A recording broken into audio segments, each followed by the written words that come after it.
up, y'all? Kofi Kingston here, and I would love to have a drink with Wrestling on the Rocks, depending on what that drink is, preferably non-alcoholic, How's it going, Celtic Warrior Damon? Soda. I would love to have a drink with Wrestling on the Rocks. Maple syrup. Fella. I would never have a drink with Wrestling on the Rocks.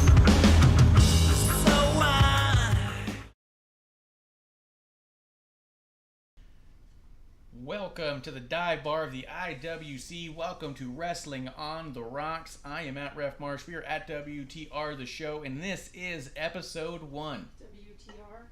Again. Wait, yeah, WTR. WOTR. WOTF. How about that? One of those TFs. How about one of them? Okay. With me today, as per the norm, we got MsAmandaJayne. Say hello, MsAmandaJayne. Hello, MsAmandaJayne. And making his triumphant return and giving us a full litter box. That is correct. What is the litter box without a KLUMP? KLUMP is back. Lots of them. New diet. Lots of high fiber. Yeah. Woo! Fill that litter box. Hell yes. Back in time for episode 1. Just in time for episode 1. Okay. It's only episode 1. And we do have plugged in, mic'd up, and smashed up producer lady. Hi. I'm here. I'm off camera, but I'm here. Yeah, much to her chagrin. Yep. We've been working on the concept of an animation to pop up on screen to signify that she's here. I don't know. Yeah. We'll see how it goes. We'll get something. Get something going. Yeah, we'll do something. Leah Moonlight's in the chat, giving the old wave. Oh, hi-oh. That's what it looks like to me. Hello. Let's start with something real simple to ease us all into it. Let's start with a little bit of what's in your glass. AmandaJayne, what are you drinking? Well, I have some news to tell everybody. Oh. Unfortunately, because of circumstances beyond my control, meaning a new job, I will no longer probably have sponsored, not sponsored. I'm really sad about that. But I have Coke, and because I'm at work right now, there's no alcohol. But that's okay. And I have iced tea, which is almost empty. That's all right. It's not about what you're drinking. If you see me eating, I'm eating spaghetti. Old Spaghetti Factory. Amazing. KLUMP, what are you drinking? Due to health concerns, and I should be upfront, it's made some fun changes. I have coffee with oat milk, mostly oat milk. Fantastic. Yeah, and water. It's really heavy. It's thick and chunky, but it's not bad. It's not bad for you. Yeah. Oh no. Correct. We had this holiday season. We were trying alternative eggnogs because I've been on keto for a bit. We wanted to see what we could try, and we ended up trying oat nog just to try it. Yeah. It's not keto at all, but we wanted to try it, and it was the heaviest eggnog of every eggnog we've ever Heaviest had. of the heaviest. Yeah. Yes. It was like it was a beverage, but only barely. You know what I mean? Yeah. It's like Yeah. It's like when we were in Hawaii and my local buddies were like, if you're the biggest person on the beach, you're on the wrong beach. You're at the wrong beach. What do you mean with oat milk? How does that have to do with oat milk? Because you're at the heaviest beach, the beach with the heaviest folks. Yeah. That's the real beach. If you're the oatmeal of the beach. Because I made a comment. I said, I'm the biggest dude on this beach. We're in the wrong, I don't know what's going on. I was like, I feel so fat. And the guy's like, well, I'll tell you right now, if you're the biggest guy on the beach, you're at the wrong beach. All the big guys are at the good beaches. Yeah, like, okay. all the locals Yeah. go to the beach. All right. Well, Yeah. we'll circle back to that. We're going to circle back to you in just a second, KLUMP. I am having Dr. Pepper and cream soda, 0 sugar, but I'm also having trying Bud Light Next because NXT's coming up. We got Stand and Deliver happening, and it's a light on light, super crisp light beer, it says, and I thought, worth a try, see what it's like. But I'm going to be having those today, and I talked about it yesterday, so I'll tell you guys just today. After WrestleMania, I'm going to probably not drink for about a month and just kind of detox, no sodas, no alcohol. Yeah. So it's going to be a different kind of drinking show starting in April, especially if AmandaJayne's going to be coming from work at certain times. It might be just an alcohol-free show for a month. Wow. There's nothing wrong with that. Not by any means at all. I'll be the only one. Oh, yeah, well, pretty Well, serious. no. I'll partake. Trust me. It's just right now, my new work right now we don't have the bar because we're opening it back up. Oh. But my commute on the way home, I just didn't leave because I had stuff I'm doing. Yeah. Only like maybe 7 minutes. So. All right. Well, hey, we're not saying you have to. Like I said, not about what you're Oh drinking. no! Drinking I with. will because it's going to be that kind of Yeah. I mean, I feel like a sense of duty here to fall off this wagon, so I'll happily do that forever. No. I mean, to be fair, I've been okay. I've occasionally recently have had the very occasional drink and been okay. So yeah, less so with this because that's another fun thing. Don't do that. that Okay. yeah. Don't. I don't know what you're saying, but Oh, with with the. So I should probably jump into it. I've been out. Should I talk about why I've been out for 3 weeks? Well, I was just gonna say welcome back. Let Not- us know anything you want to say or anything you don't. But we're happy to have you back, and anything we're happy to give you the floor for a bit. Yeah. No. Thank you guys. It's awesome to be back. I missed you all so much. I missed all the viewers. I had a bit of a health scare. My colon would heal on me.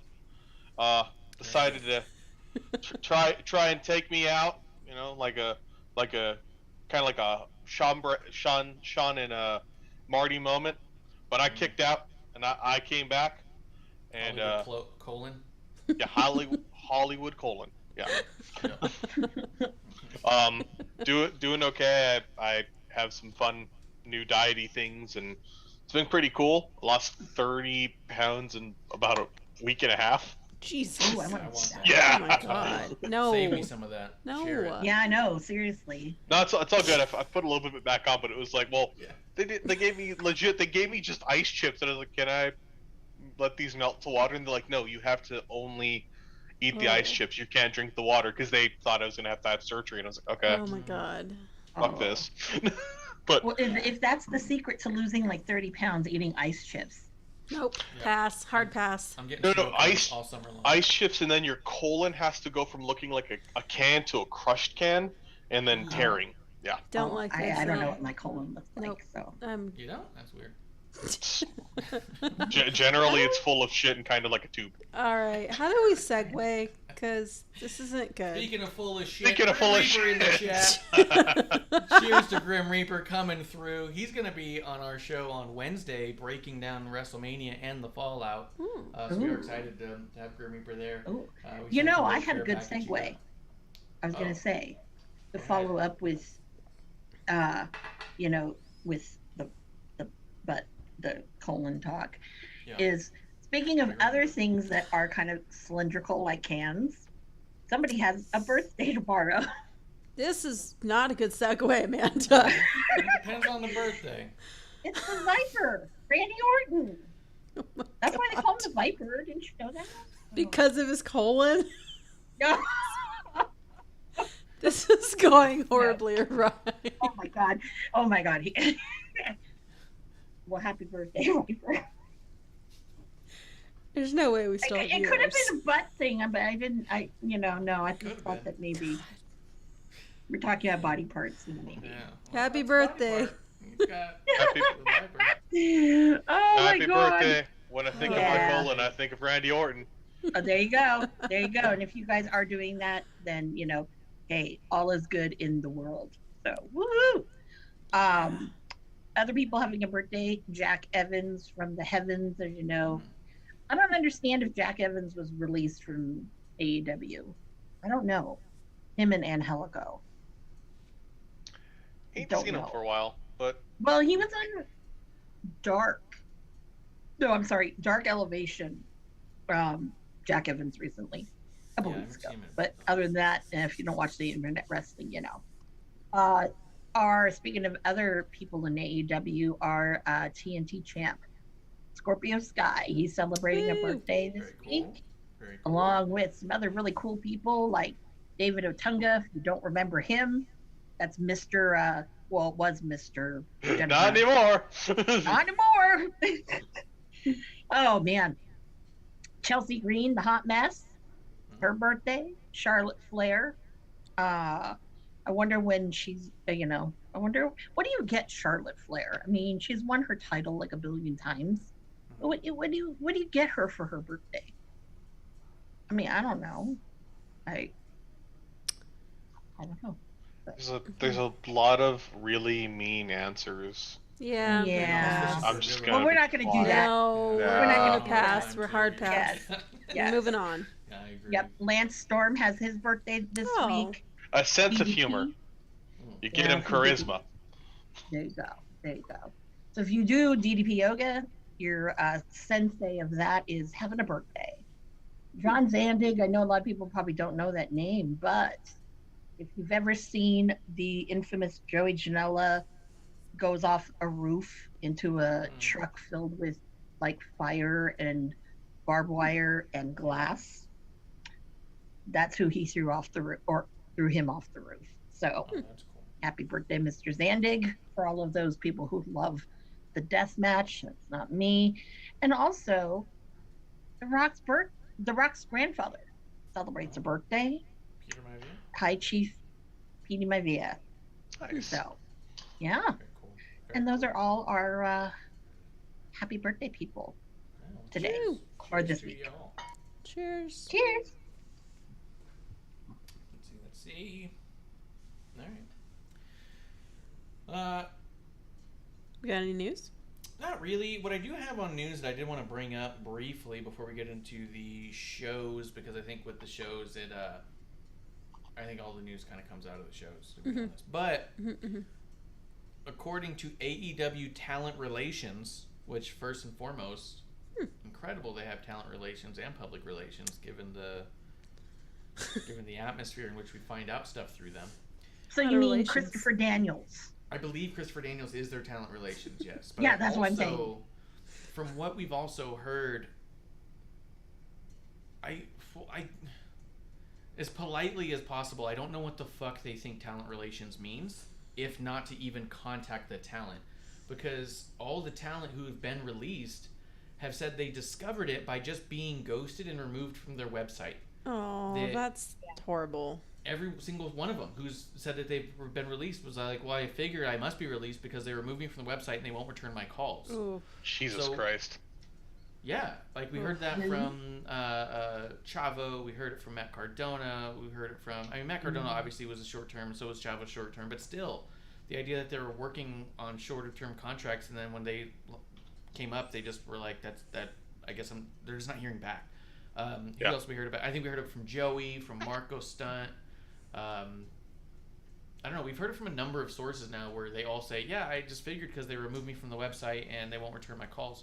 So first and foremost, talent relations for AEW needs to get on the ball. I know people try to give Johnny Ace a ton of shit for being the guy who has to call everyone and tell them that they're being released from their contract. But at least someone's doing it. You know what I mean? It's a shit job, but it's a job that has to be done because of how much shittier is it to just find the fuck out, like,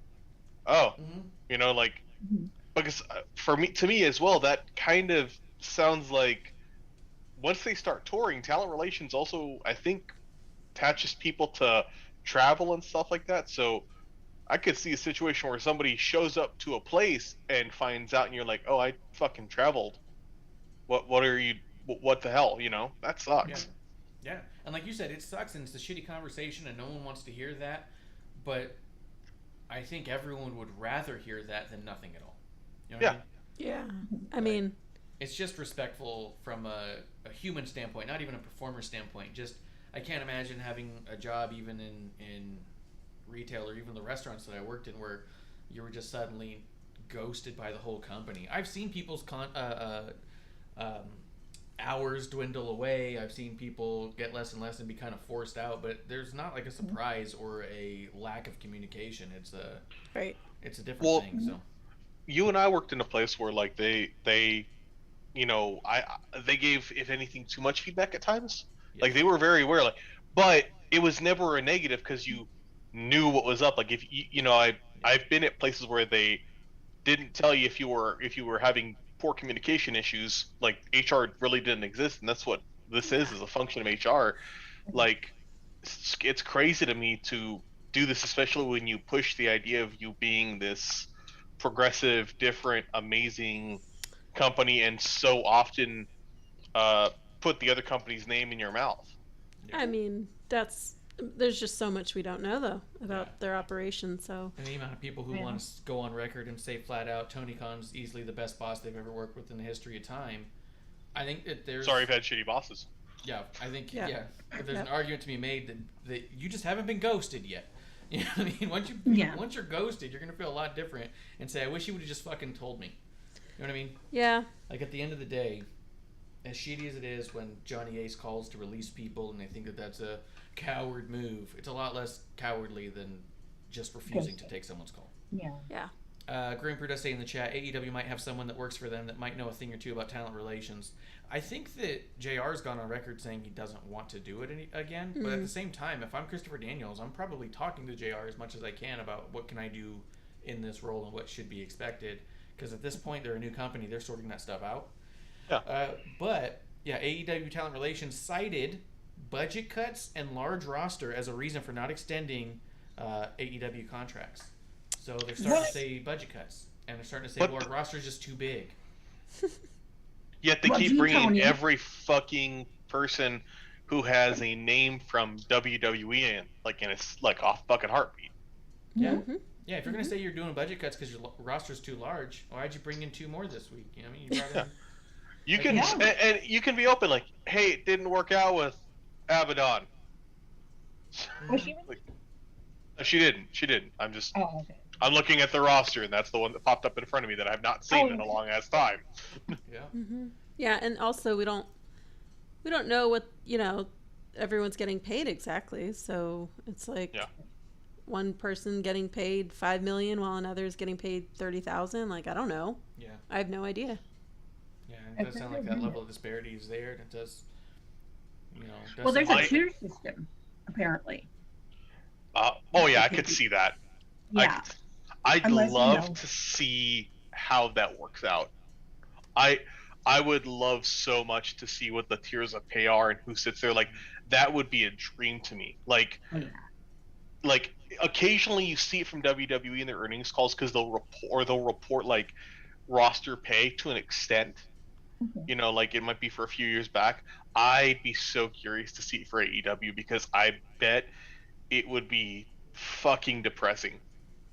Yeah, my understanding is, and what the hell do we know, is it that's one of the issues that MJF is having with AEW right now is that he's been there since the beginning, and there's a lot of people who've come in after him are getting paid significantly more than him just off the bat, and he wants to be seen at a higher tier, pay-wise too, and I think that's fully justified for him. If they're going to put his ass on TV that much.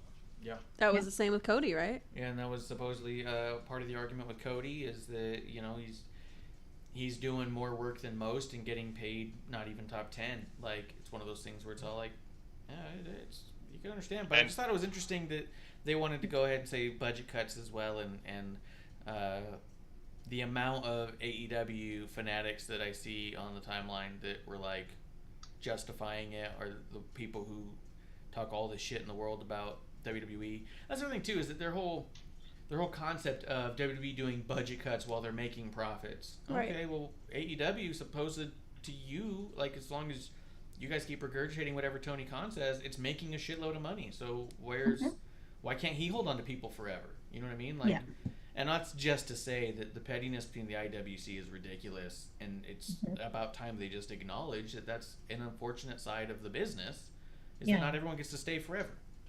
Nope. And also, what I know that's going around, this is fact now, is if you are a promotion and you are bringing in an AEW talent, because there's some who will do it, a lot of people won't, but the ones who do, if your promotion's running on a Friday, they will make you cancel your booking. Doesn't matter what kind of booking it is. It could be PWG, and they'll say no. You got to be here, to be on TV. And they've even said it on weeks when they're filming,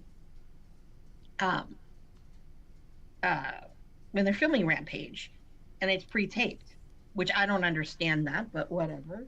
So that kind of irritated me because that's why I didn't get to see Malachi Black, and it kind of sucks. And what happens now is with those kind of people, what do I get instead? I get ocean spray of all people at a thing.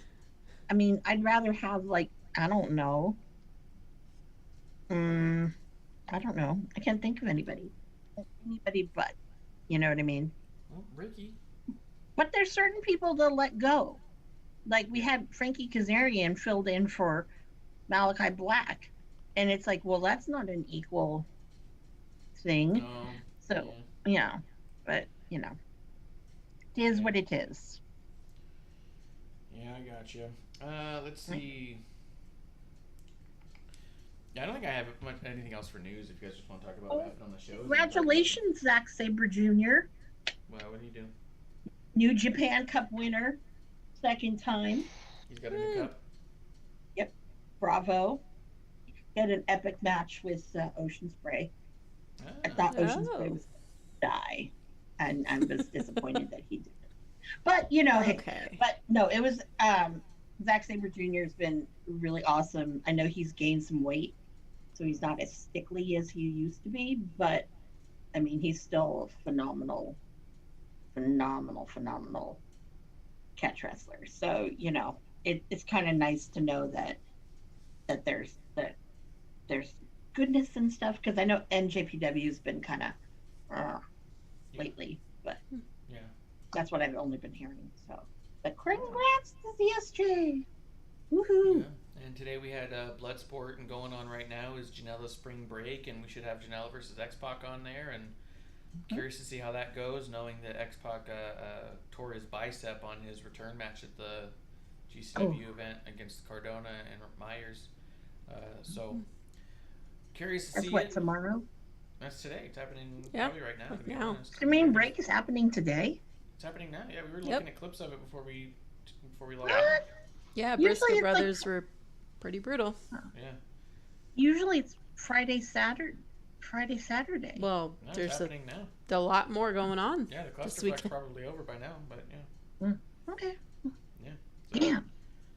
Yeah, you have to go back. Well, and I'll check watch out. it later. I got the package. Oh, very good, very good. Yeah. But getting into it, might as well. Oh, and then Bloodsport had happened, and I was hearing good things about it. Ninja Mac did a match without his mask on, so that's cool. Oh, wow. Yeah, but the only thing I watched on Rampage was Swerve and Starks. Did you watch anything else on Rampage, Amanda? I watched it all, but to be honest with you, that's really me. What? I can't hear you at all. Oh, you can't hear me at all? There we go. Uh-oh. Can you hear me? Yeah, you See. sounded Okay. 100 miles away, so. You're Uh-oh. But I'm not. Okay. That was the only thing really that was of caliber this week. Was that match. So you didn't miss anything. But I will say it was a good match. Although they have met before, this was compared to the other one. But that's just And I know, Marsh, you've seen both, so. Yeah, and I kind of felt the same. Is that I felt like I wasn't as impressed with this one as I was hoping to be. It was cool. I did like it overall. I thought that Swerve is like what, first match in, second match in, maybe. Second match in, I think, maybe. Having him lose on the main event of Rampage in front of a crowd that just didn't seem to give a shit didn't feel like the best. Well, start. it's funny because that was Austin, and Ricky is, that's his second home, and they didn't even this time. Huh? And the crowd didn't seem to care. I thought it was crazy when No. Ricky won. The crowd was just like, oh, like they weren't hardly cheering. Yeah, they didn't at care. All. No. It was really weird. It was a flat crowd, and that bothered me. Yeah, it did bother me too because, again, usually the only people getting the big pops now, it's 9 times out of 10 the biggest one of the night comes from Thunder Rosa. Yeah. So. Yeah. I mean, hey, I don't like to count the WWE big guys because, you're only getting that because people actually know who you are. But with Austin, shame on you guys because, he used to be like the king of Austin, before he signed. So. And the other thing that bothered me about the match was the commentary was just so bad I had to mute it up until the end. Oh, Like, yeah. towards the end, Yeah. I had the volume back up, but like Yep. I had to mute almost the whole thing because the Jericho and Taz are more concerned about putting themselves over than talking about the match, and it was Yeah. just so obnoxious. I just turned the volume way down. Yeah, that's what I hate about Rampage is normally Jericho is the one always yelling into the mic, and it's just really grates my nerves. Like Taz, I think because okay, this is his stable that was wrestling, so of course he's gonna try to like be whatever and whatever. So but yeah, Jericho just needs to stop. Yeah, Yeah, it it's was too much. It was Yeah, yeah. But the too match much. itself was good, and it bothered me that a good match was spoiled by bad commentary and a flat crowd. But it also goes to show that those kinds of things matter. Mm-hmm. Yeah, I think absolutely they need to take Jericho off commentary and keep him off commentary. Yeah. From here on Yeah. out. Let him do his other stuff that he's doing is fine, but he's actively spoiling matches while on commentary. Yeah. And then he fights when Ricky does commentary. He fights with Ricky. Yeah. And that's really distracting. Well, Jericho's just Like, why are combative you- on commentary. That's the problem. Yeah, I know. But it's like, why are 'Cause you he- bickering? Yeah, because he's But- making it about himself and not about Yeah. the match, and that's what I mean. So. Yeah, definitely. But the match was good. I agreed with you though. The other Strickland Swerve match I thought was actually like way more exciting. So maybe they'll revisit it. I didn't love that Swerve already caught a loss, especially not the way that he did. But it is what it is. And Yeah, the promos were good for it, but that's I mean, that is what it is. Now this week, I'm interested to see Hobbs and Keith Lee. That's a lot of meat in that ring. So here's my question about that: does it, to you, feel way too soon to be doing that? I think it's way too soon. I think so too. I don't think there's enough build. I think they had a little bit of stuff happen on Rampage, and now they're gonna have it next week on Rampage. They've kind of been having it, but the way they've done it, it's more Ricky instigating than Hobbs. Hobbs is just staring him down, but I think it was way too early. Even Swerve, it's way too early. But then again, speaking of the talent relations and stuff and signing everybody under on Earth, who's whatever, that's the problem that you're getting is you signed a Keith Lee. That's a big deal. You signed Swerve. What are you going to do? Are you going to bury them like you guys did with who was like Miro or I don't know, dare I say Jay Lethal as well? Yeah, they're all getting so lost in it, and when Keith Lee first came in, one of the first things people said is like, "Oh my God, can you imagine a match with Will Hobbs? That'd be great." Well, make people wait then. The idea that Swerve was coming in, I was like, "Oh, but by the time we get to a Starks one, it's going to be hot." Well, it wasn't, because it was the first thing he did. Like, they're not giving these things time to breathe, and I think that it's just one of those like rapid fire quote dream matches. And the problem is it's an on paper fan based dream match without story. Where if you build a story enough, it becomes an undeniable dream match to all people who watch. You know what I mean? So, like, yes, I have to see that match. And if you weren't that invested because you haven't seen those guys wrestle much, this will get you invested because now you're going to care about it. So you're paying off both sides. This is one where it's literally only paying off to one side of the audience. Yeah. And it's a bummer. But because, like you said, these should be bigger deals. And these matches should be bigger deals. Yeah, because I feel like Darby and Ricky, that had a great story to it. A little bit longer, Absolutely. that build. And I think that when you have builds like that, that's, perfect. But like when you have these like one-offs and stuff like that in your wrestling game, it's kind of like, okay, well, when this is done, well, what's Keith Lee going to do next? What's Swerve going to do next? Obviously, it puts him in a cold spot, especially if this is one, like, let's say the only match you really want to see is Keith versus Will Hobbs.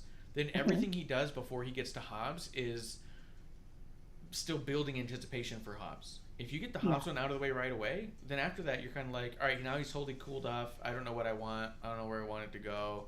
We'll see, I guess, what happens. And it's just, there's no more anticipation. So, I think it's super fast. It's going to be probably a decent match because those guys are good, but I would have liked to see it wait longer, if I'm honest. Yeah. And also not only that too, but if like either one of them, obviously there's going to be a loser. Yeah.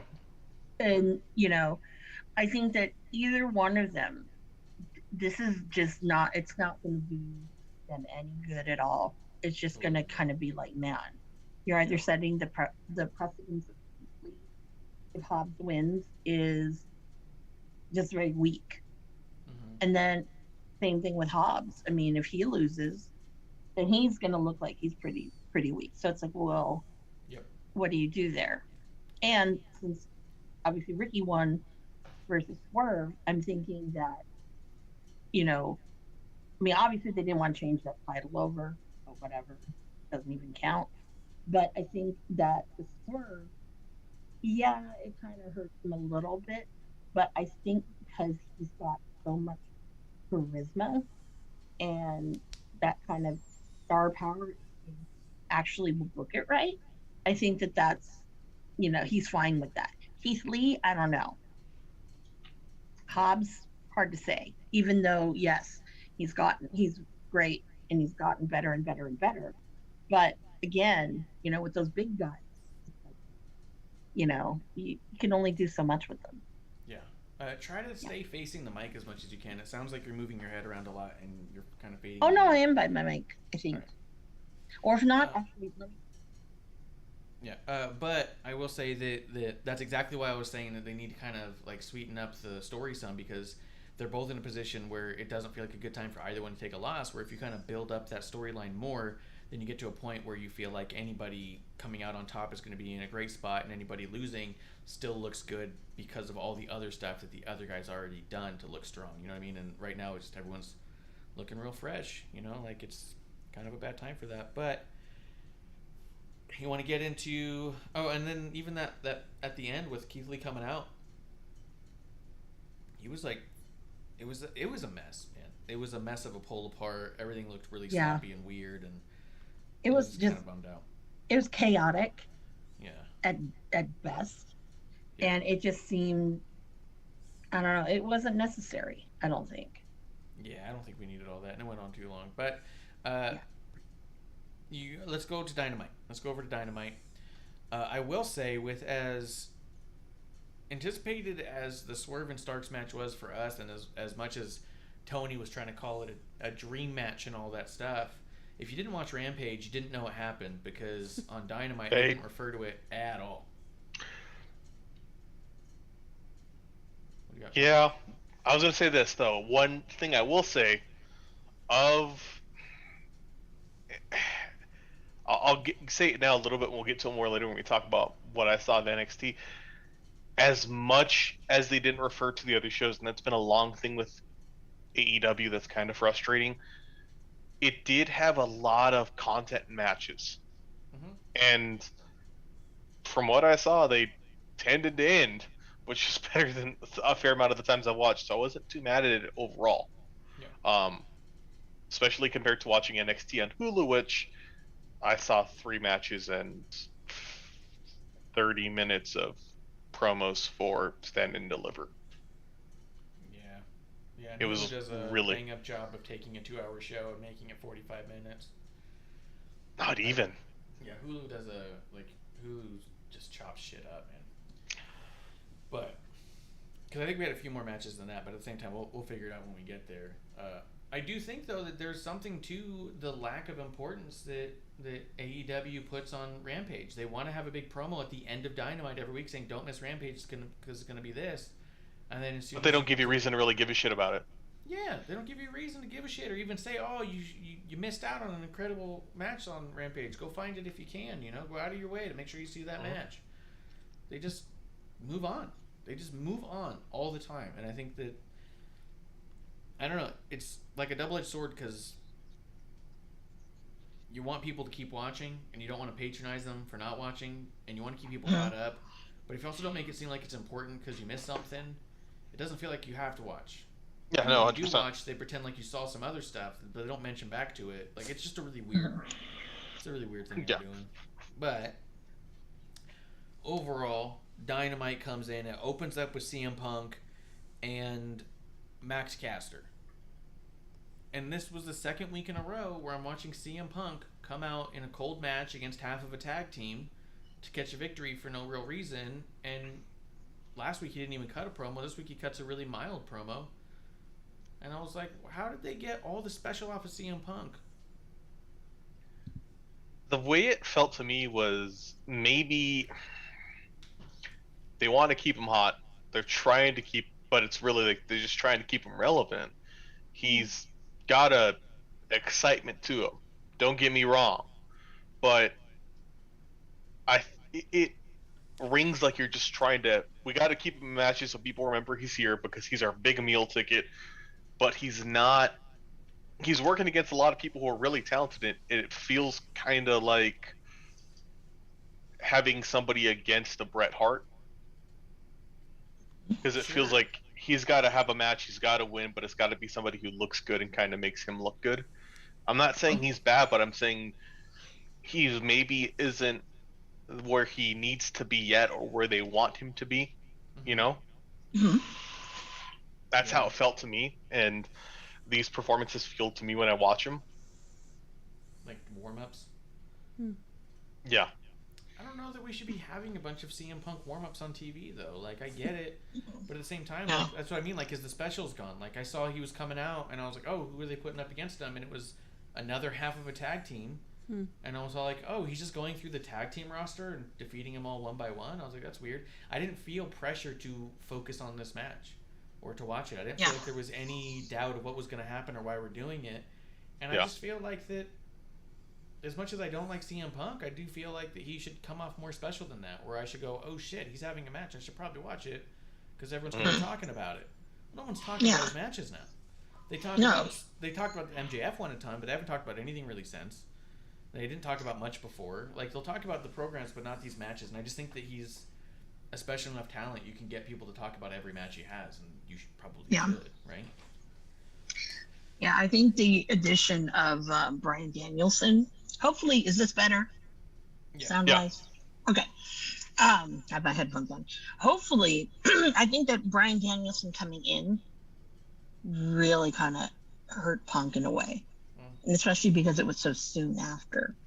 And I think that a lot of the shine and Tony's attention, because this is what he does, is going more toward, the Mox and Danielson and the whole Regal thing. I mean, I love William Regal, don't get me wrong. Okay, but I think that right now, you've got these big heavy hitters. So someone is going to have to, take the dive. Oh, can you hear me? Okay. Yeah. Oh, so I don't know. It's just, I don't know. We'll see what happens though. Yeah. But I do think with Punk, again, it's free money. So even if he's not doing anything, he's still going to get paid. I mean, and I really honestly think he's probably the highest paid one that's at AEW. No, I think Sting is. Really? Sting's making the most free money because he's not doing as much as anybody else, but yeah, I wouldn't be surprised if CM Punk's the highest paid one, but I think that also Sting's making the most money for doing the least. Like, comes out, waves, all right, I'll be in the back. No, and but I also think with Sting though, I had heard before he's paid per appearance. Yeah. So. Which that would make sense. Yeah. So of course he comes out and waves. Why wouldn't he? Free money. You would. Yeah, I'd wait for money. Fuck yeah. Hell yeah. So I will say that the Punk Max Caster match I'm sure was okay, but I didn't feel any need to watch it closely, and what I saw looked fine, and it just kind of was a match with CM Punk in it. It's your typical. Yeah, it's your typical Punk match. The only thing that was really exciting was Max Caster's rap before the match. If you really? Yeah, I didn't like it at all. I thought it was he raps so slow that it feels ultra contrived, and it's all kind of like really generic jokes. Yeah. So he's not great. Well, this one maybe I thought it was really funny because it was poking fun of his last part of his WWE run, when he shit himself and all that other fun stuff. Yeah, so that's why I kind of liked that, but That's funny. I know everyone was saying as soon as they posted the graphic for the match, and they said, "Oh, cue Max Caster's rap about Will Smith," and then his first line was about Will Smith, and you're all Will Smith. Jesus, dude, Yeah. It doesn't to me even come out like a rap. Like it comes out like a spoken, yeah, limerick, spoken word poem. But like, it is very base level, and it doesn't come off the cuff. Like if he was going slow, it comes off like you can tell either he or somebody wrote this for him. Yeah, trying to remember it, say it right. Yeah. Hmm. Yeah, but I mean, it's fine. I don't think the gimmick's like horrible. I'm not saying he's got to change it up or whatever. I haven't heard him say anything or do anything to the regard that I'm like impressed by him. Except he's in great shape. Him and his tag partner both are in great shape and they do well in the ring. But their gimmick to me is pretty average, kind of rap gimmick that we've seen 1,000 times. One, how much better would they be if they just dropped their rap gimmick and like they're great performers in the ring? They have enough charisma to try and do this something different than a promo. Just deliver a standard ass promo. It would like stand rather. out. Yeah, that's like I think they would do better if they just delivered promos.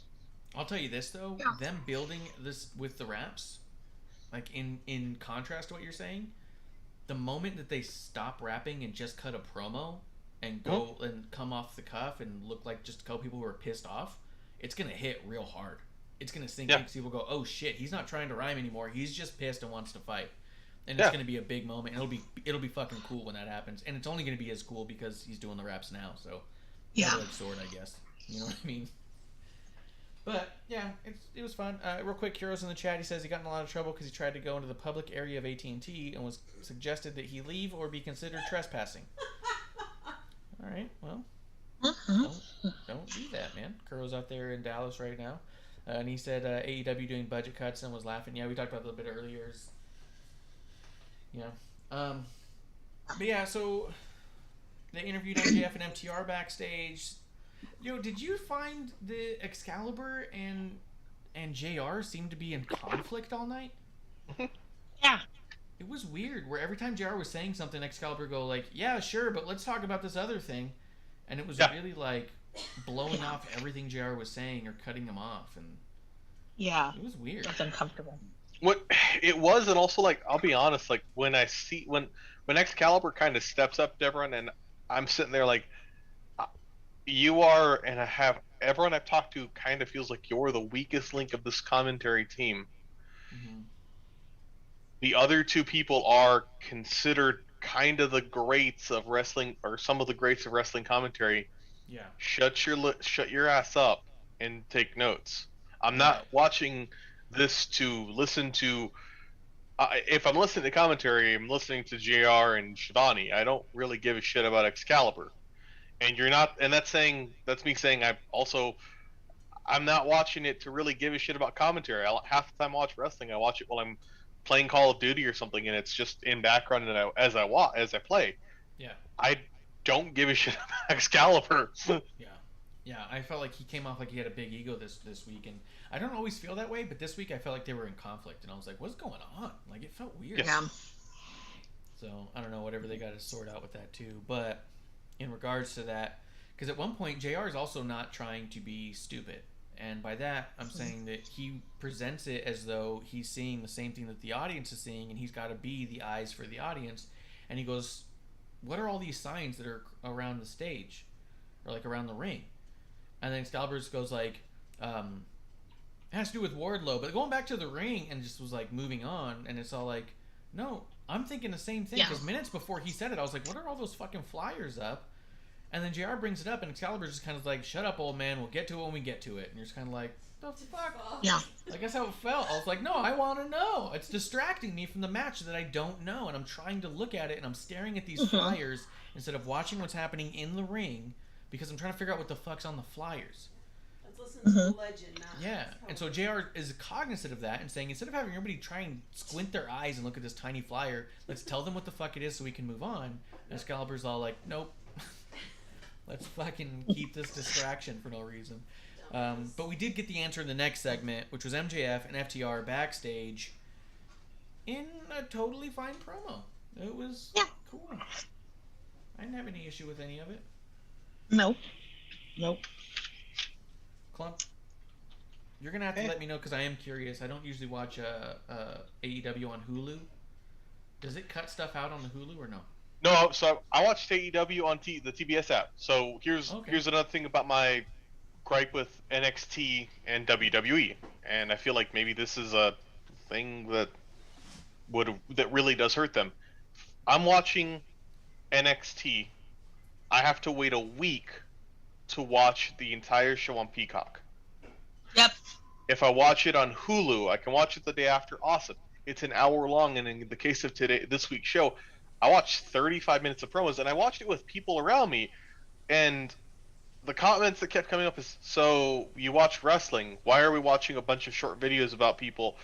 And if I'm trying to showcase to somebody, hey, like, check this out, this is a thing I love, that kind of sucks when you just are watching those. And not even like these really built up promos. It's like there is about 10 minutes of Wade Barrett and Vic Joseph just saying, oh, this too, and just showing match graphics, and you're like, the fuck is this? Yeah. Whereas if I don't even have to have Hulu, I can have cable or a family member with cable, wink wink. If I go to TBS.com or on any streaming device, download the TBS Watch app, I can watch it live or the day after, and it's the entire show. I will say, in my experience, the USA app has NXT the next day, and in my experience, Peacock has had NXT on the next day. Wait a week. Checked it today. Yeah, that's what I was telling you, Marsh. Peacock. I haven't seen it. And it's almost always the next day. Really? No, because I get mine a week and a half later. We tried last night at like 8 p.m. But I will say the USA app is always consistent and has it up the next day, if they get it right. There's been a time where they put the same episode up 2 weeks in a row. But what are you going to do? Yeah. But like, USA app is that same way, where they'll have the whole episode there. But I used to always watch it on the network the next day, and then Peacock I was doing it the next day for a bit, but they did just undergo a big update. Okay, they do have it now. NXT they have it now. On Peacock right now? Yeah, it's there, but it's still like that's 48 hours. Because last night, it was like, and it wasn't like in the morning. It was 8 p.m. Like, really? Like, y'all. Yeah. No, 100%. But I mean, yeah, it's always a bit weird. Another thing that I don't like about the USA app is it like moves. Like there's like, it looks like an old TV where it has like little lines on it in weird areas. If there's too much action, the whole thing gets like wiggly. It's really weird. I have that with Hulu too. Peacock is not bad. Yeah. But like I'll be watching, and we're watching like on 4K TV, and internet's not an issue. Mm-hmm. Most anything else I watch, it doesn't have this. But if I'm watching wrestling on Hulu or on USA, it has super bad buffering and artifacting on it, where it just blurs, and you're like, the fuck is going on? Yeah. And I never have it with TBS. Like, I never have it anywhere else. It's specifically those two, and that's also really rough when you're watching. It's like, this is hard to actually see. Yeah. Yeah, it's the weirdest thing. That's why I prefer to watch on Peacock when I can. I'll have to just keep an eye on it and see how soon the episodes are coming out on Peacock, because I feel like that I've had very little issue with it coming out the next day, but I also don't know. Not sure. Yeah. Let's see. I've always had issue, but. All right. Let's see. But it's not as bad as it used to be, though. When they first took over the WWE library, that took like 2 weeks to get one. And I'm like, are you kidding me? Like, okay, well, we'll watch it in alternative way. Yeah. That's true too. Yeah. Mm-hmm. Let's see. Getting blown up a little bit. Trying to square that away. So then we did end up with Jay Lethal versus Moxley. Now, did either you used to watch Jay Lethal all the time, right, Amanda? Yep. Mm-hmm. Yep. Ring of Honor. Has he been doing the Macho Man stuff? Years. I mean, he's been doing that. Well, at first it started out as kind of, a backstage joke between the boys and girls, right? Because he's really good at it. Then they really kind of started highlighting it on BTE around All In time. Well, before All In for a little bit, because obviously that's when the Bucks were still with Ring of Honor. And then he did it in TNA too. Did he? He did it in TNA and Impact. He was Black Machismo. Oh, that's right. That's right. I forgot that. Yeah. Oh yeah. But I see, my exposure to it has always been like, at least with the Ring of Honor side. But Black Machismo, it was great because that's when you had him come out with Lanny Poffo, which was awesome. And that's some really great promos too. So if you ever want to see them, I recommend them because they are hilarious. Yeah.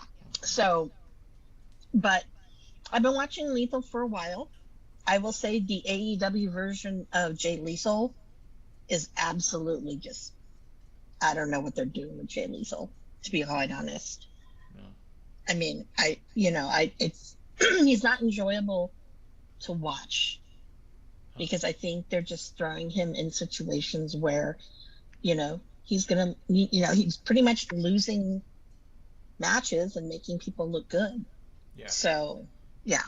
But I just haven't seen much of Jay Lethal, but a few clips I've seen here and there, and seeing him do so much macho stuff, I was like, is this new, or is he always done macho? Like, it was distracting, but not awful by any means. It didn't ruin him for me. I was just kind of like, what the hell? It's a lot of macho in there, because you do the macho walk to the ring, you did the macho, like, too sweet to some guy, he did the little fingers, obviously he did the elbow drop thing. Also, his elbow drop sucked. I don't know if he was just too far. But he might have been too far. And then, yeah, I think he's too far. Yeah, I was excited for it because I was like, well, he's doing all this macho stuff. He's got to have a killer elbow. And then he jumps and basically landed on his feet and then fell to the side. And I was like, what the fuck was that? Yeah, no. I was gonna say, whose macho elbow is actually really good is Janela, I think. Oh, he does have a great one. I saw it at GCW. It's a great one. Yeah, he has a really great one. The body posture and everything, it's just absolutely perfect, for that. So, but Jay Lethal, I don't know. And it kind of sucks because I think Tony is oh, well, he's got the, the whole macho stuff, because that you noticed at the beginning of his music, now it has the beginning of the macho stuff. But, and I'm thinking, that's a real big waste to have him. And it's a disservice because I've seen him wrestle some really incredible matches. And one of my favorite matches that Colt Cabana does was with Jay Lethal. It was an hour-long Iron Man match. I'm mad because when they went to Honor Club, because I bought it, they weren't putting some of those things up. I was pissed. So lost in the universe it is. But if Tony puts up this, the catalog soon, it was in Atlanta and it was awesome. It headlined the thing and man, those guys were great. And I just was like, wow. But when you see things like that, and then you see Lethal in some great matches with, I've seen him in great matches with, who I'm trying to think of who. He had a lot of great matches. I mean, he was phenomenal. And, and you see that. Things about him. And I just haven't looked into him all that much. And then I saw this and was kind of like, oh. Because also his logo was almost identical to Jeff Jarrett's logo. And I was like, he's got a Jeff Jarrett logo, and then he's got a Macho Man entrance, and then he did a bad elbow drop. I was like, what is happening here? This dude's like... Yeah, no, that's a new logo because he didn't have that before. Yeah, they really pushed the whole lethal injection thing. Yeah. But other people at AEW do the same move. Mm-hmm. So, and they were there before him, so I don't know. But again, it's just Tony fanboying and seeing these names and... whatever. And obviously, because of Ring of Honor, I'm pretty sure the Bucks vouched for him. Christopher Daniels, Kaz, all those people. So, yeah. Yep. But, yeah, I mean, it was a decent match. I don't love, it's okay, Moxley's thing where he refuses to shake their hand before the match and then shake it afterwards. I don't respect anybody till I fight you. It's I don't know. Whatever. Yeah, it's kind of how I felt. I was like, okay, dude, But other than that, I thought it was a decent match by both guys. Yeah. Yeah.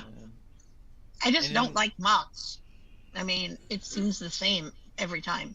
I don't. You know what's weirder? It's getting weirder and weirder to me that the more and more I like Mox, it's more and more between bell to bell and less between everything else. And I think I used to really enjoy the character, and I'm not enjoying the character as much anymore. It's coming off really forced. I don't And think he has a character. That's what I mean. Like I'm not. It's like strictly in ring. I think he's doing some fun matches, but him going to the ring, his entrance, his music, this weird handshake thing, the weird moving on the way in, like I don't like any of it. I'm like, let's just get through this and get him in the ring and see what he does. Like, but I don't know anything on that. Clump, you've watched more Lethal than me. Is there anything on this Lethal stuff that I should have been more attuned to? I mean, he's not bad. I didn't. I agree with you. As I thought the match was good. I kind of think he's one of those people we need to. Like, it was a good, compelling match. It was a good match that didn't feel like a real bad squash loss. Yeah. But maybe, I could see him needing some more wins. Yeah. Yeah. If you're gonna make someone mean something again, this is a criticism I have of AEW that will not end until that still has not ended. Is I appreciate you bringing these talents in that I know are amazing. However, I don't like that I feel like I'm the only fucking person who knows they're amazing. Yeah. Right. Like, the other thing is on as far as your comment about it wasn't a squash. My problem with AEW is they don't do squashes, so every loss feels like a squash the same way because no one's ever just demolished. Everyone has a super competitive match and loses, so every loss feels the same to me. Just from my perspective, where if a dude loses in 5 seconds or 20 minutes, it feels like largely the same because in that promotion they almost exclusively do not do squash matches. So it's like, well, we're gonna get at least 10 minutes. But it's going to be the loss that they would have given them anyways. You know what I mean? Like, the time frames almost don't matter at this point because everyone's so competitive that it's not separating people as far as their talent goes anymore. It's just, we just need to put on a 20-minute match, but this person has to win. You know what I mean? I think more stories could be told with squashes and stuff because then it makes me feel like when Moxie's squashing everybody and then he has a match with a Lethal that goes 15 minutes, you go, oh, Lethal must be good, man. He's not getting squashed. Yeah. But when he has a 15-minute match with everybody, you go, yeah, Moxley just has to wear him down. He's just not really strong very fast. I get the idea behind it is like, I'm gonna make sure everyone looks great, but it's a criticism of Roman I had for a long time is if you make everyone look great, you don't look great. Yeah, absolutely. It was my issue with Cody. Every single match he had was 20 minutes, and you're all like, man, Cody's not very good at putting people away. It takes him a really long time. Yeah. It didn't ever make me feel like that everyone else was better. It made me feel like he was worse than I thought. And so, I think that, I don't know. They could just do better, I think, with actually utilizing some squash matches. Especially if you want someone to come off as a badass so they can put over somebody else later. You don't look... Because you can make someone look strong in a loss. If they don't lose the same way everyone else loses. You know? Well, if everyone loses 20 minutes, then, same. Yeah. So we'll see where that goes. FTR against the Gun Club. I mean, it was cool. I don't like FTR's music. Asshole. Am I alone in that? I do too. Did you like it or you No, don't? I don't like it. It's weird, like 80s. Yeah. It's like a weird. I don't know.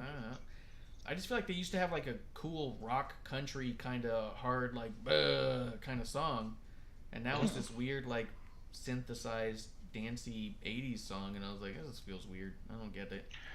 But outside Tough of that, guys, old school, blah blah blah. Yeah.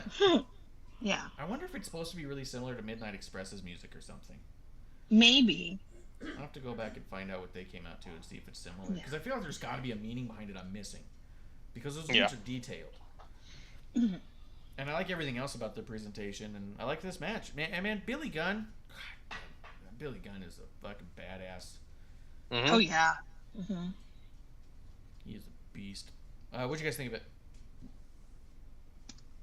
You know, the Gun Club kind of annoys me. More so, it's probably more so Austin than The other guy. Was it Colton? Yeah, okay. I shouldn't remember that. And I just I have flashback for when they were at Daly's place and there was no crowd, and those two were always the most obnoxious people that were on the side of the ring. And so I still have that mental image with me. And I'm kind of like, yeah, you're okay, you know? But when I look at people like Braun Breaker, it's like, whoa, you guys are just like, you guys are like preschool. And he's graduating early, you know? So, yeah.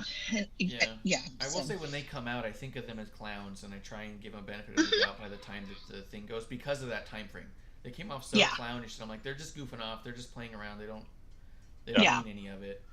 But once the bell rang, they were doing pretty solid. I thought all the Wardlow stuff was really taking away from the match too, because the whole thing became about Wardlow.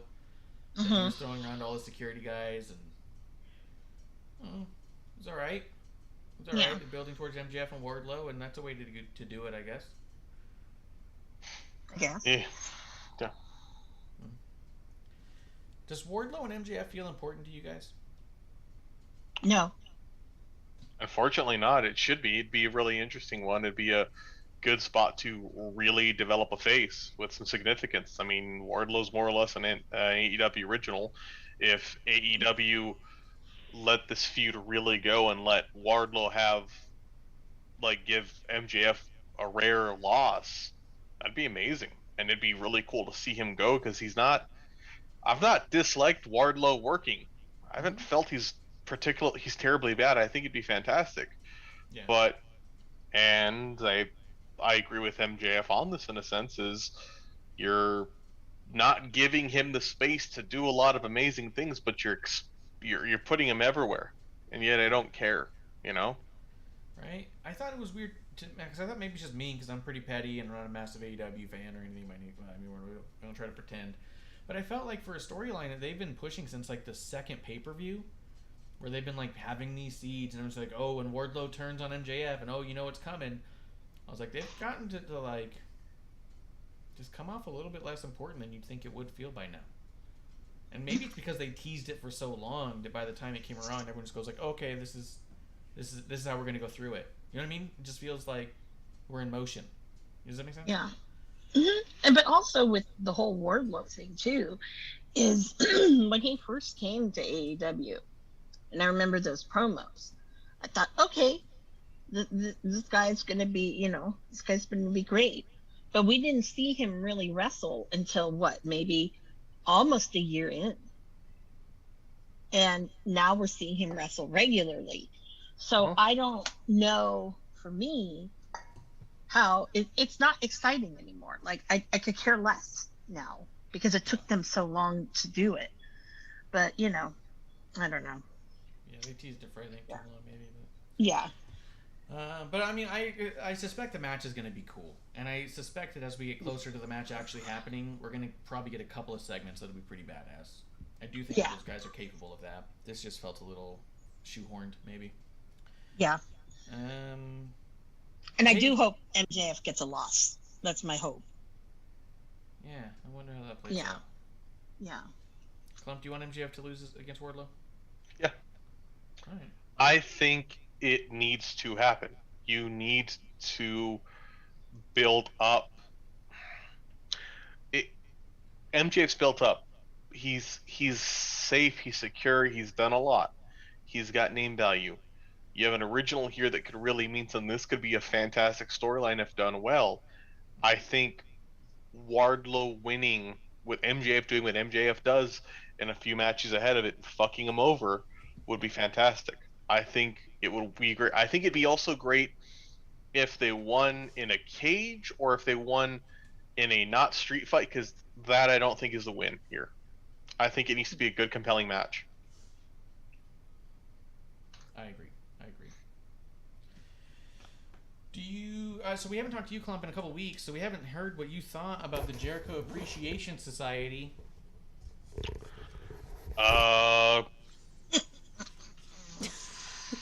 I thought it was interesting. I wasn't particularly mad at it. because I get the idea, and more or less, to me, I think what's funny about it is it's kind of self-aware and poking fun at the company overall. I think it'd be great if they went a bit further with it and poked Tony Khan and other people in it, because this company's a Jericho Appreciation Society. That's true. What if they started calling him Mr. Khan? The way they started called him Mr. McMahon. I'd love that. I would love if Jericho did that. Yeah. Like, I'm gonna call you Mr. Khan. Yeah. But I think where I lost my enjoyment of it was the continued burial of Eddie Kingston. Yeah. Dude came out hot. Santana Ortiz came out hot. And I was like, oh shit, this is cool. I like this. I think it'd be cool if it was a big dust up and thing. But then it fell apart and they got their asses handed to them. Yeah. And I'm just sitting there like, fuck this. Yeah, 100%. I did feel like this segment went on way too long. Yes. They had a thing, it was okay. They had a little bit of a fight. The whole thing ends up out in the ring, and the whole thing went like fucking 20 or 30 minutes, and it was like... It felt very long, yeah. It felt like forever. And they could have done all that same stuff with, I think, a lot less time. Anything you have to say about it, Amanda? Are you ready to just kind of... Yeah, you know, I don't know. This Jericho Appreciation Society thing is just... I'm like, I thought we were going to be rid of Jericho for a little bit, but I guess not. Yeah, it's sad for me to say that, but, you know. Fozzy must have got canceled or something. Maybe. Who knows? Who knows? What do you guys think of Yuta and Daniel Bryan? That was a good match. I thought... I mean, Daniel's good at showcasing people. However, you know, I don't want this to become a thing where it's like, okay, we're gonna like feed people to Daniel. He's gonna take a long time with them. Though I think he did a better show of dominance and heelness here, so I liked it. Yuta looked good, but then he looked dominated, which was what needed to happen there. Yeah. Like, I think there's a difference between having a match where you make two people or one person look good at the expense of the other, and then you make a person look good, and then a person clearly takes over, dominates, or like kind of takes them down in a shitty way. And I think that's great. I thought it was a great way of Wheeler looking good, but at no point did Daniel Bryan look out of control of it. That's right. All right. I respect it. Anything you want to say about it? It just kind of was. It was just another Daniel Bryan spot to me. Yeah. Decent match. Yeah. Yeah, nothing special about it. It was just, okay, it is what it is. And, you know. And that also is to say that nothing special other than it's just, I mean, it's not a knock to say a Daniel Bryan match. You know what I mean? Like, it was good, but yeah. Okay, so I want to ask you guys about this Adam Cole stuff. Okay. First off, the stealing the championships and saying they're your champions is done a million times, and it doesn't excite me a bunch. But I want to talk to you specifically about Kyle O'Reilly. So, in this promo, Kyle O'Reilly loses his fucking place. He asks Bobby Fish, what was I supposed to say? Bobby kind of whispers to him. He starts to say he remembers what he's going to say, and then he goes, I think I had too much champagne and I don't feel good, I'm going to sit down. And he sits down and puts his head between his knees. I saw people online speculate that it had to do with him actually drinking too much champagne and he's diabetic. And that he may have been having a blood sugar issue. Then why is he drinking champagne if he's diabetic? I was going to say that yes, I feel like this is a really sticky segment that I don't think enough people are talking about. Because why would they? Because they don't like to hold Tony accountable. Best case scenario, Kyle O'Reilly had a really shitty promo that made no sense and made him look like he drank too much. Yes. Worst case scenario, he actually drank too much and he's diabetic and was in the ring. Either way, he got involved in physicality during this segment. He was taking bumps, punching people, doing stuff. You're either portraying that a dude drank too much and is now involved in physicality, or you actually have a person who drank too much and is now involved in physicality. It's really lose-lose here. Well, and is it, oh, you're going to go back to the old standard of people being sloppy drunks and we're making fun of legit problems, which some people find uncomfortable and you guys don't handle it really well? Or why is this dude getting his ass out to the ring? Why is he drinking at all? Or why aren't we having conversation with Kyle and saying, okay, we're going to take, you need some time away to get yourself better? I think it unfortunately was all part of the skit, because the other thing that happened in him coming out and being dumb, it was shown he wrote Kyle all fucked up and stupid on his dumbass fake title.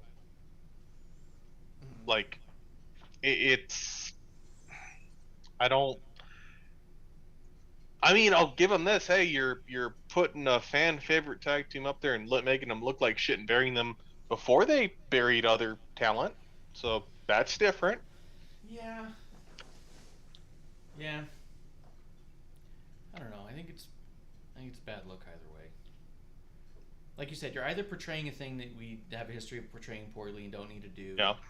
Or he did a thing. And the other thing is, like, if he really had to put his head down like that, why didn't Adam Cole or someone just be like, hey man, just scoot off? Like, yeah.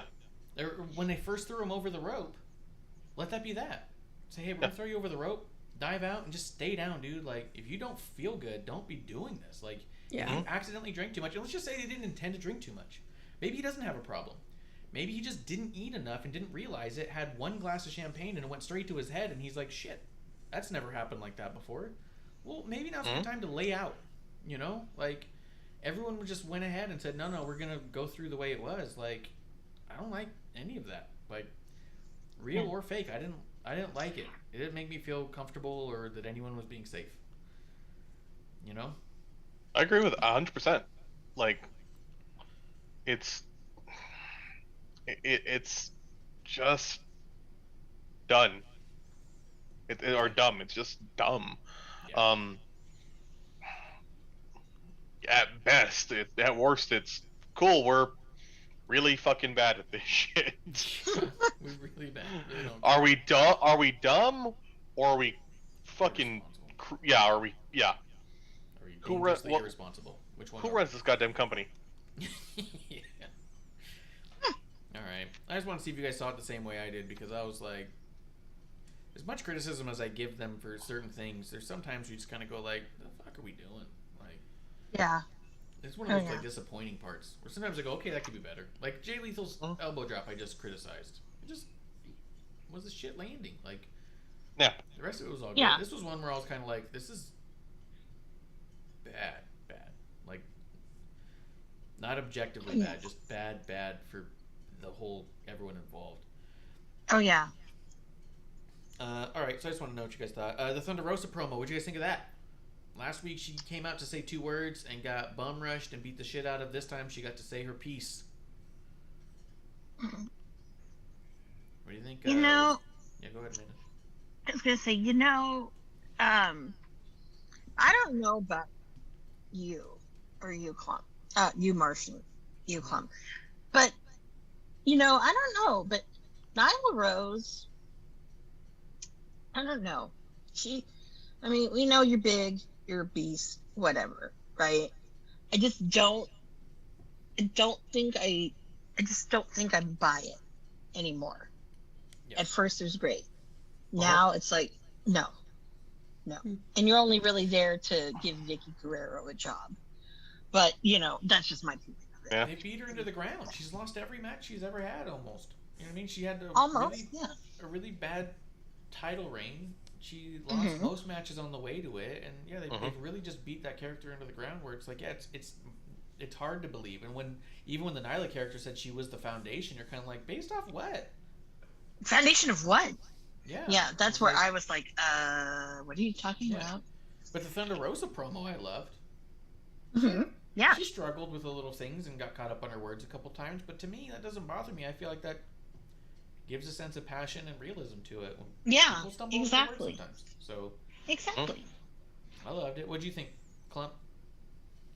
I thought it was a great promo. On Thunder's side, I Nyla's a person I always want to like, but I never feel like they're. I don't know if it's them in the ring or work. I don't know what it is. They it could be booked. I just can't. Like I'm like, okay, cool. Nyla's here. Yeah. Awesome. Nyla Like- is very dismissed. Like it's easy to dismiss Nyla segments because you just know it's not going anywhere. Yeah. I mean, it's better. Like I always kind of compared them in a lot of ways to Nia Jax in terms of like they booked them as beasts. And Yeah. like, but hey, at least they don't end careers. Probably. And I do Yeah. like their ass on Twitter a lot more. That's fine. them on Twitter, I'm like, I like you. You're the kind of asshole I am. I like you. I don't even think you're on Twitter anymore, Clump. He reads it. Does he? Yeah. I just don't post anything but like, hey, just so you know, there's a new release of a totally legit Neiman Marcus edition Seamaster. See? And then also like on Reddit, they'll post screenshots of Yes. tweets and stuff, and Reddit loves Nyla. So Hey. he's aware of stuff that's happening. FTR's promo where they challenged the Young Bucks, I didn't feel like it was a bad promo, but I also felt like, why? You know what I mean? Like, as much as the Young Bucks, people still want to say they're the best tag team in the world, they've been largely irrelevant on their own TV for a while now. Yeah, 100%. And I don't mean that in a mean way. They've just been doing stuff on Rampage, and they're probably doing stuff in the back, and the tag team division's really moving on without them for the most part, which is probably a good thing for now. But for FTR to say, like, we came here to make a reputation, not lose it. We don't want this number one, number two concept anymore. We want Young Bucks. I was like, who's been talking about the Young Bucks? Like, Nobody. Yeah. I think it'd be more interesting and I think a much better match if they wanted to do this and they said, we want the Hardys. Yeah, because this week on Being the Elite 300, the Young Bucks and Hardys kind of started a feud, and I was just like, I really don't give a shit about this. I saw that Ring of Honor, saw that Orlando, Yeah. Supercard of Honor. Yeah, no. But I am curious to see the Briscoes and FTR though on Yes. ROH. So also I'm also excited because I can believe in Joe Hendry again.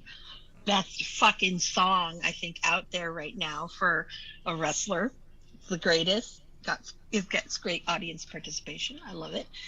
And just to see, because apparently Tony says, you know, ROH is going to be totally different after this. So we'll see. yeah.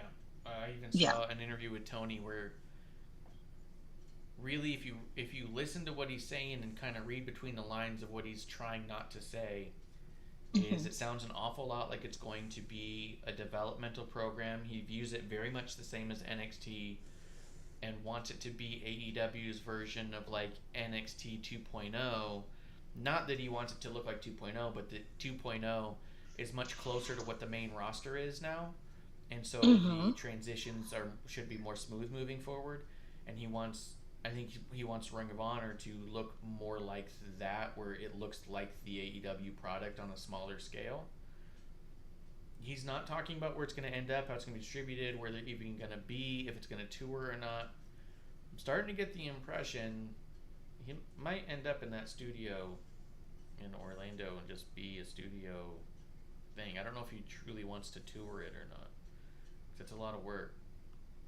But I don't know. I don't know. Well, he's cutting budgets, you know. Probably not. But, you know, or he just runs it out of dailies. Oh, could be just a permanent thing there. And Yeah. Because, you know, you can get that crowd, and then not only that too, but you own the facility. So there you go. That's true too. yeah. Spinner Fox coming through saying ding dong hello, and he said, you know, we knows FTR is going to win them titles. Do you think they're? Yeah, I wouldn't be surprised. That's probably true. I bet you they use the Supercard to get all the Ring of Honor titles onto AEW talent, so they can just go ahead and say like, "Hey, everyone's gone now." The one I don't understand is the women's, because Deonna Purrazzo is the current Ring of Honor Women's Champion. Mm-hmm. I know she is doing another show the same night, at the same time, but at the same time. At the same time. Mm-hmm. Show's running at the same time. So I don't like what they're doing with that, because they're basically trying to say that it's vacant, but it's not, because Deonna has it. And she's been on TV, on Impact or wherever, 2 belts. What do you want to, She actually had a match with Billy Starks that we really liked. Yeah. I mean, we like Billy. Yeah. I'm excited to finally see her live. I'm excited. Yeah. And I don't know if you're familiar with her, KLUMP, but she's like still in high school. It's nuts. Yeah. Yeah. Billy Starks is a high school student who's like fucking blowing it up out there in the East Coast. Yeah. Yeah. Like Nick Wayne is doing out here in the West. Yeah, for sure. Nick fucking Wayne. Yeah. I wonder if Tony just flat out doesn't want to work with Deonna, and that's all it is. So he's gonna make up an excuse why he doesn't have to have her on, puts his own champion on, and calls her the interim champion for right now. But then the second that they're out of Supercard and all the titles have moved to AEW talent, he just says, "These are our Ring of Honor champions," and stops using the word interim at that point, and just tells Deonna to cease and desist. I would be shocked about that at all. Yeah. Yeah. Well, when I think of it, and I don't know, this is just me being hopeful, is another reason why is because someone I'd like to have be signed, that's his ex-girlfriend. And it was very tense. I'm going to jump off. Give me 10 seconds. Okay. Yeah. Even the people, around them during that time, Ring of Honor were, about the whole thing. So I think that's my guesstimate, but I'm probably wrong, because, it's probably never going to happen. But hey, I still believe. Spinner Fox does say Yuta's going to win the Pure Open title. I wouldn't be shocked about that. No, I wouldn't be shocked about that either. He goes, "I'm not sure how the main championship's going to be down the women's interim title." I think we already just kind of covered that. He goes, "But Suzuki has a TV championship match." Really, that's interesting. He goes, "Hell, Conman might just keep the tag in the male and the female world titles." I don't think he's going to keep those champions. I don't think he wants. I think if he wanted them, he'd have signed them. And he goes, "Yeah, the winner will face her at a later date." I just don't think that's actually going to be true, or it won't be in through AEW or even Ring of Honor. They'll probably have the interim champion beat her at like Warrior Wrestling or some shit and be done with it. I don't think they want to work with Deonna. Like, is what it looks like. But I don't know. Yeah. He goes, "They could have done Britt versus Deonna, but he dropped the ball." And he's talking about CYN. It just doesn't look like he wants to work with her. Otherwise, he would have. He's had so many opportunities to, and just hasn't. So.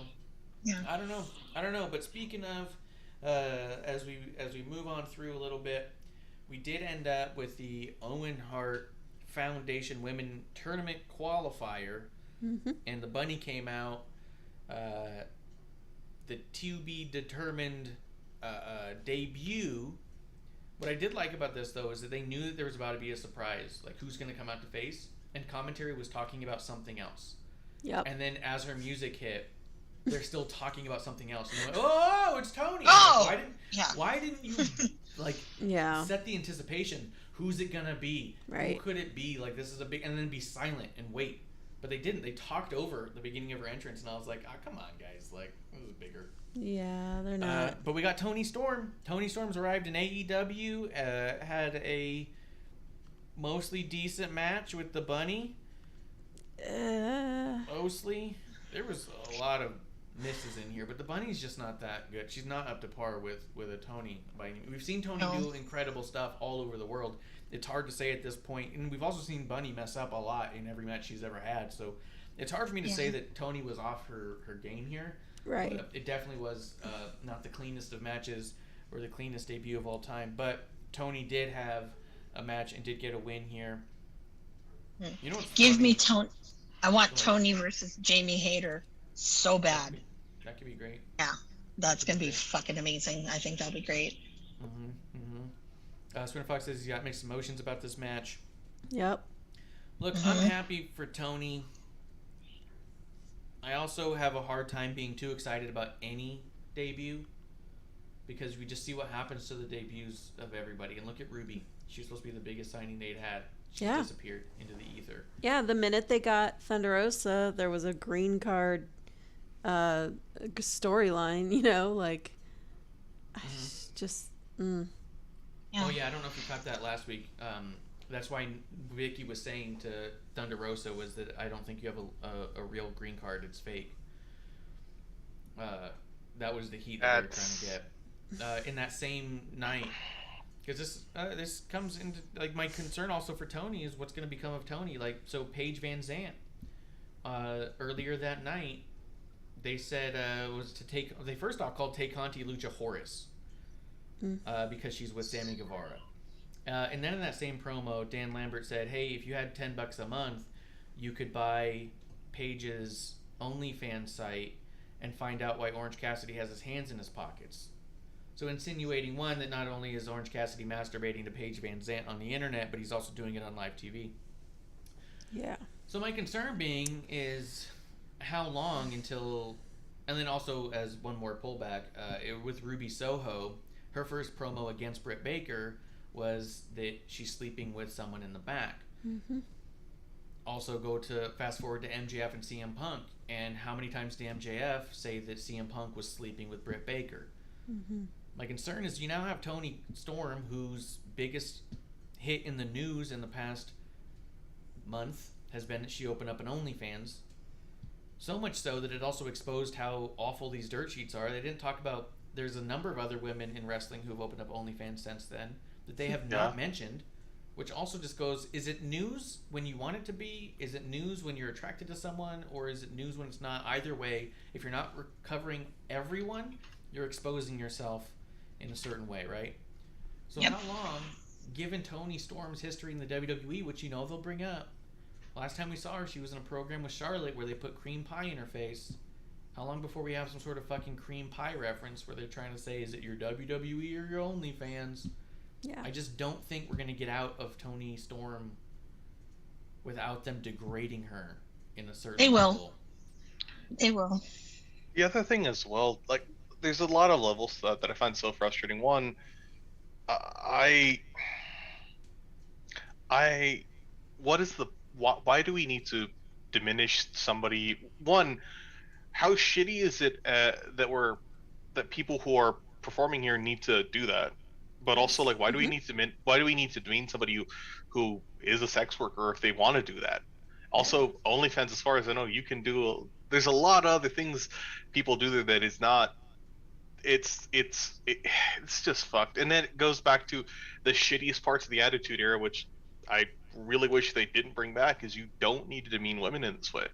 Yeah. You know. And that was only one of the times I mentioned Paige's OnlyFans. Back when Paige first was getting involved with Jericho, he said, I bet you would love to get in the ring with 5 guys and put it on your OnlyFans. Yeah. That's so fucked up. It is so fucked up. And that's my point is that, like, if it was one time and you said, okay, they crossed the line this one time, they're showing that they have a habit of doing this and that it's okay. Yes. Yeah. So my concern is they're going to do this against somebody who really doesn't need that shit right now. And has a history of having issues with that in the past. And, again, back to you talk about being they've not really talked about it since Cody's gone. That's fun and fucked up. Like, it's so jocular and so toxic in an industry that really has a bad history of being so toxically male. And I'm sure the argument is, well, this is the humor that people like. They like that. There's better ways to be edgy in your humor than that. I mean, I always found the lady that would pose the signs that were so fucking vulgar regarding Finn Balor. Oh yeah. I laughed my ass off at that yeah, but it's turning the tables, and it's a funny to me. Yeah, that's do that if you're gonna do something like this. Why not go that pathway? Because that would speak something to trying to be different or new. Like let's talk about somebody's abs and stuff like that. But it's just kind of gross. Yeah. And it speaks to, I'm sure, like when they do that, it's unfortunate the number of people who still see it that way. Mm-hmm. If Yeah, And- that's my concern. Is that I just don't see them doing it, not doing that. At this point, they've kind of set a standard. Yeah, Well, one thing I was going to say real quick that I find also really fucked up and I'm sorry, producer, please go. Did you have something you want to say first? No, go for it. When you do things like this and you draw attention to these kind of things, it also has a splash effect to other talents who've been hurt, like Paige and Austin Creed, and people are going to go look up and you can still find their stuff. And that was stuff that hurt people's lives and careers. That was stuff that was put up without their consent by a shitty person and still exists, and that draws that attention. I think it's better to just silence and get away from it. And that happened to Toni Storm. She had stuff leaked, and she has openly talked about the depression she went into when that happened. And so I do find it very cool for her to be on the other side of it and to find empowerment in doing what she's doing. I don't think that I need a world where I feel that she's in a place that is likely going to ridicule her for it and draw up those old feelings. You know what I mean? Like, fuck. I wish I felt she was in a place where you just knew it wouldn't be brought up. But I'm showing you all these examples because that's my biggest concern right now is like, well, fuck, that's all people are talking about. They have a history of bringing this shit up, and she's got a history of depression as pertains to that kind of stuff. Yeah, and what I'm a little still concerned about is, like, we don't really know why she left, right? There's been no statement from her end, so I guess, yeah, we don't know if it was just straight up for money or if there was something happening at the other company, right? So we just don't have a lot of background, so there's that as well. Yeah. But we talked about it last week, and I know I posted some clips on our Instagram, but, we were talking about OnlyFans and just, like, how it affects possibly, like, the rest of the women in indie wrestling, the community and at whole. How's this going to impact the new young woman coming up? Is this going to be what's expected, right? Because I've gotten to the point personally where if there's a female wrestler that I follow and she's just posting OnlyFans shots, like, I don't really care, and so I'll actually start unfollowing, because it's like, I'm following you because you're wrestling, right? Like, that's what I'm interested in. I just don't care to see all that. That's just me. Like, it comes to a point where it's like I don't know if they're just doing this actually because they're empowered, or if this is like, well, I'm just not making enough, which that's a whole other issue, right? Yeah, and I would love it to be a situation where somebody's doing it because they're empowered or it's something they enjoy. I've had friends, that's why they do it. That's great. Right. But I've also had friends where this is a way that they make ends meet, or this is a thing like where for other factors they can't hold down a normal job, and that's fucked. Yeah. It speaks to greater societal issues. Also, unfortunately, when they make the comment about Paige Van Zant, I would kind of put money that somewhere in some writing room where they're talking about that joke, they're very aware of the connection between that name and another name. Yeah. Mm-hmm. That coming up a lot. Yeah, they might have that, but I think if you were smart and cautious, you wouldn't fucking do that because of those things. Like, that's that might be me overreading it, but to me, I just find it's a topic I find very sensitive to myself because it's just shitty. Yeah. It doesn't have to be portrayed that way. Let me hit the chat real quick. Spinner Fox says, "Hey, Tony, I'm happy for her, but she's the next flavor of the month.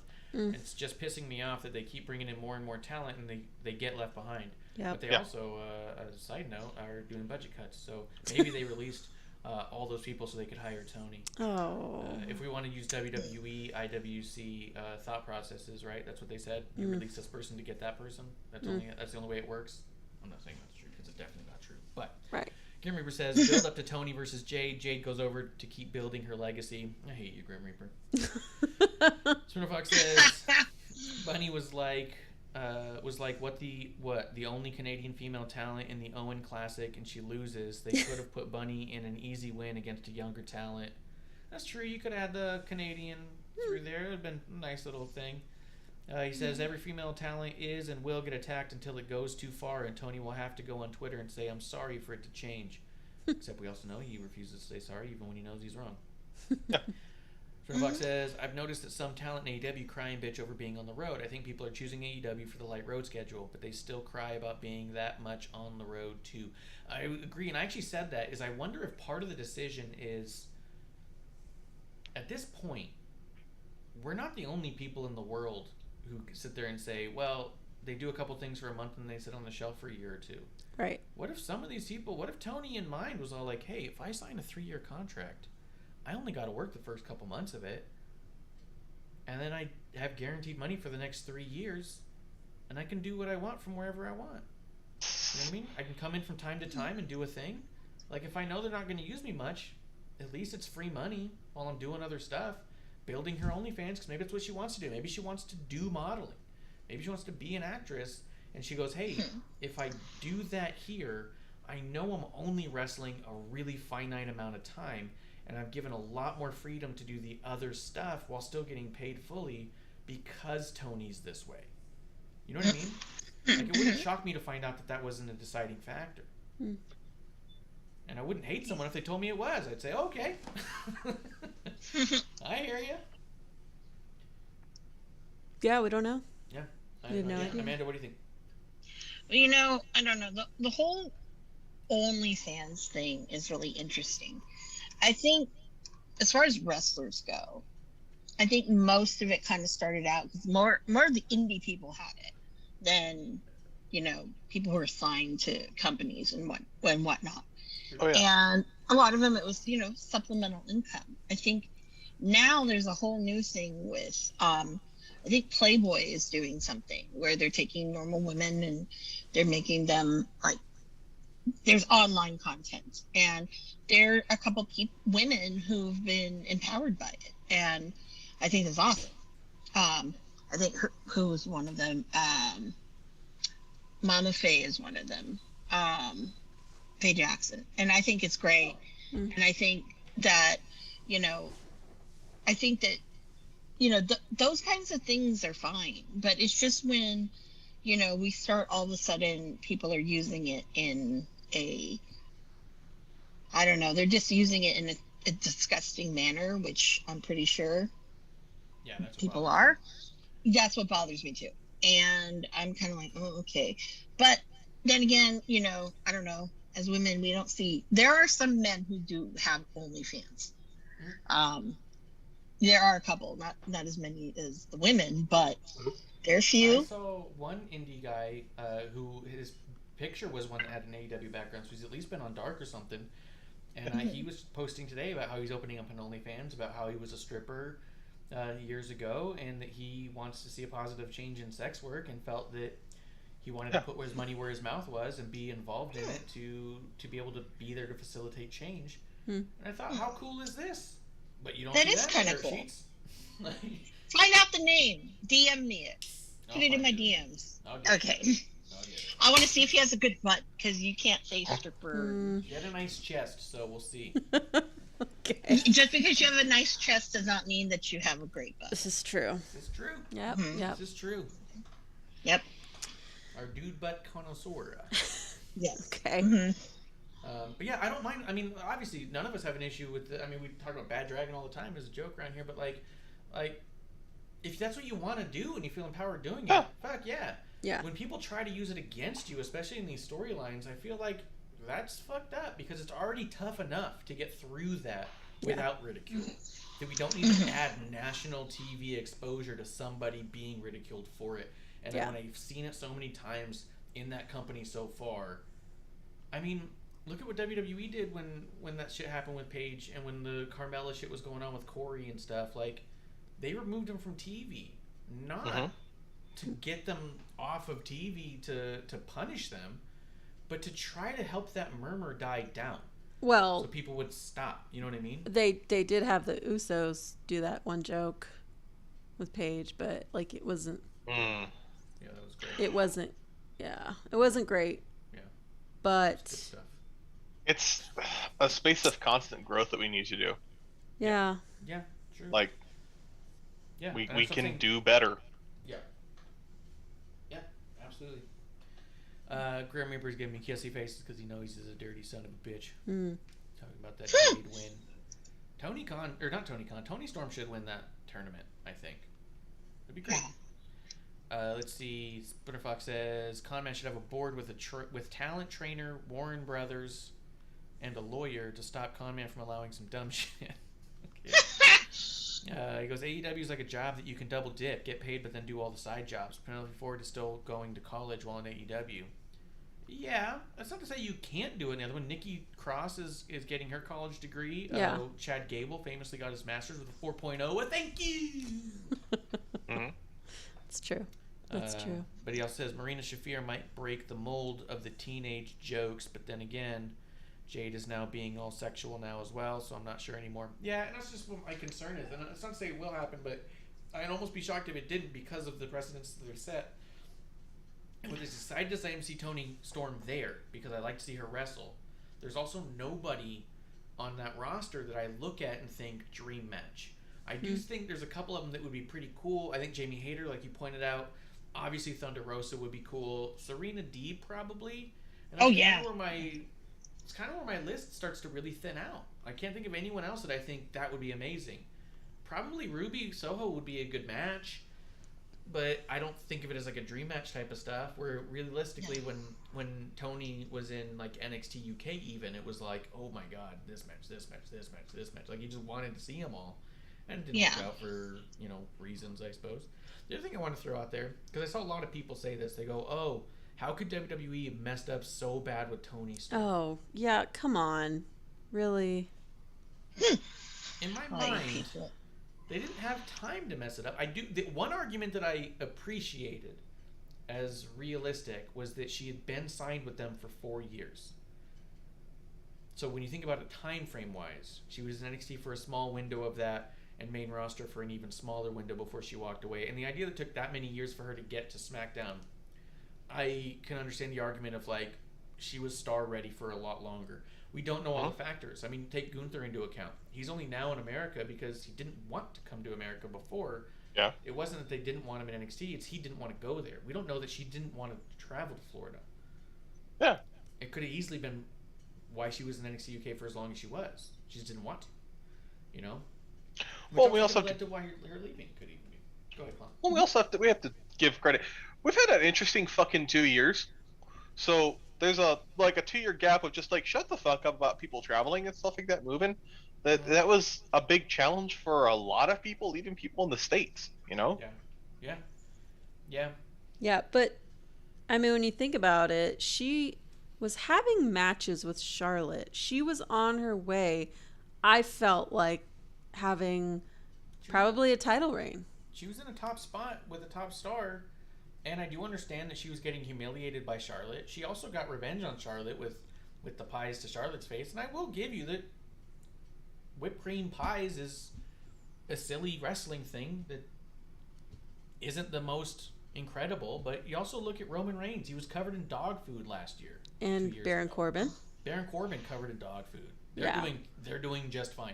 Think about even the Attitude Era, if you want to go back that far. Not even talking about the women, because I mean, all the mud and shit matches. But I'm talking about like, look at Vince McMahon. He pissed his pants on live TV. He had beer poured on him. They poured milk on a lot of these guys with Kurt Angle. Like, they've done a lot worse to a lot bigger stars. I'm not saying that that's a part of the due process of it all. Like, I get it. A pie to the face is kind of dumb, and we didn't love it by any means, but I didn't feel like that was the end. I didn't feel like, well, sure, shit, she's done for. You know what I mean? You just go, oh, this is a kind of a shitty way to start a feud with Charlotte Flair, but here we are, and it's Charlotte Flair. Whether we like her or not, she's a top star. Like, yeah, I didn't feel like her career was over by any means. A lot of people were acting like it was. Or just assuming that she was treated so poorly. Like, we don't know. We just don't know until she comes out and says something. So. Yeah. Let's see. Spinner Fox, he made a awful comment about Tony Khan. Will leave alone, and he says Tony versus Sheeta or Statlander. He said Ruby who? You mean the November flavor of the month? That's what I mean. But even Sheeta and Statlander, I'm not terribly excited for it. Probably Sheeta would be good, but I don't know. But either way, anything you guys want? You know, the one spot I thought was just like it hurt my feelings was I've talked about it a bunch before. Toni Storm has the best headbutt in the whole business. Oh yeah. I've always thought her headbutt is incredible. She missed this headbutt in this match by like 4 feet. And then Bunny just like slowly collapsed and fell to the side. Like in the slowest, weirdest way. Tony falls backwards. Yeah. Like she hit something. But the camera clearly shot that they were nowhere near each other. And then JR even says, well, that was certainly interesting. Yeah, he kind of paused for a sec and was like, that was interesting. Yeah. And then Excalibur tried to move on and say something else. And it was just kind of like... I was like, for someone who's got the literal best headbutt in the whole business. Yeah. That sucked. Yeah, it was. Yeah. It was not a great showing, but I mean, not everyone in the company is up to par, you know? Yeah. Like, it's just, we already know that. Bunny needs to stop the Death Valley driver. She doesn't know how to do it, or she's too afraid to do it. Because they even called it, and it wasn't a Death. She was like, it was half a Death Valley driver, and then she just like dumps her, and dives out effectively. She doesn't do the cartwheel thing. I was like, but yeah, that was. I mean, anything you want to say about any of it, Amanda or Clump? You know, I don't know. This was probably one of Bunny's better matches, but again, it's all about who you're working with. But yeah. Yeah, I mean, I don't know. Back in the day, Bunny actually was pretty good. Mm-hmm. So it's kind of sad to see that she kind of just fell off. You know what I mean? So yeah, it's just sad. Yeah, well, and we'll see. Hopefully, Tony does awesome, or at least is able to make a good living while doing the things that she wants to do on the side. Like, it's just hard to say. At this point, I can no longer say how great this person's going to be booked differently or better. At this point, I can just go, I hope they're getting paid what they like and that they're happy when they're at home. Like, yeah. I guess Miro's doing some acting stuff, so cool for Miro.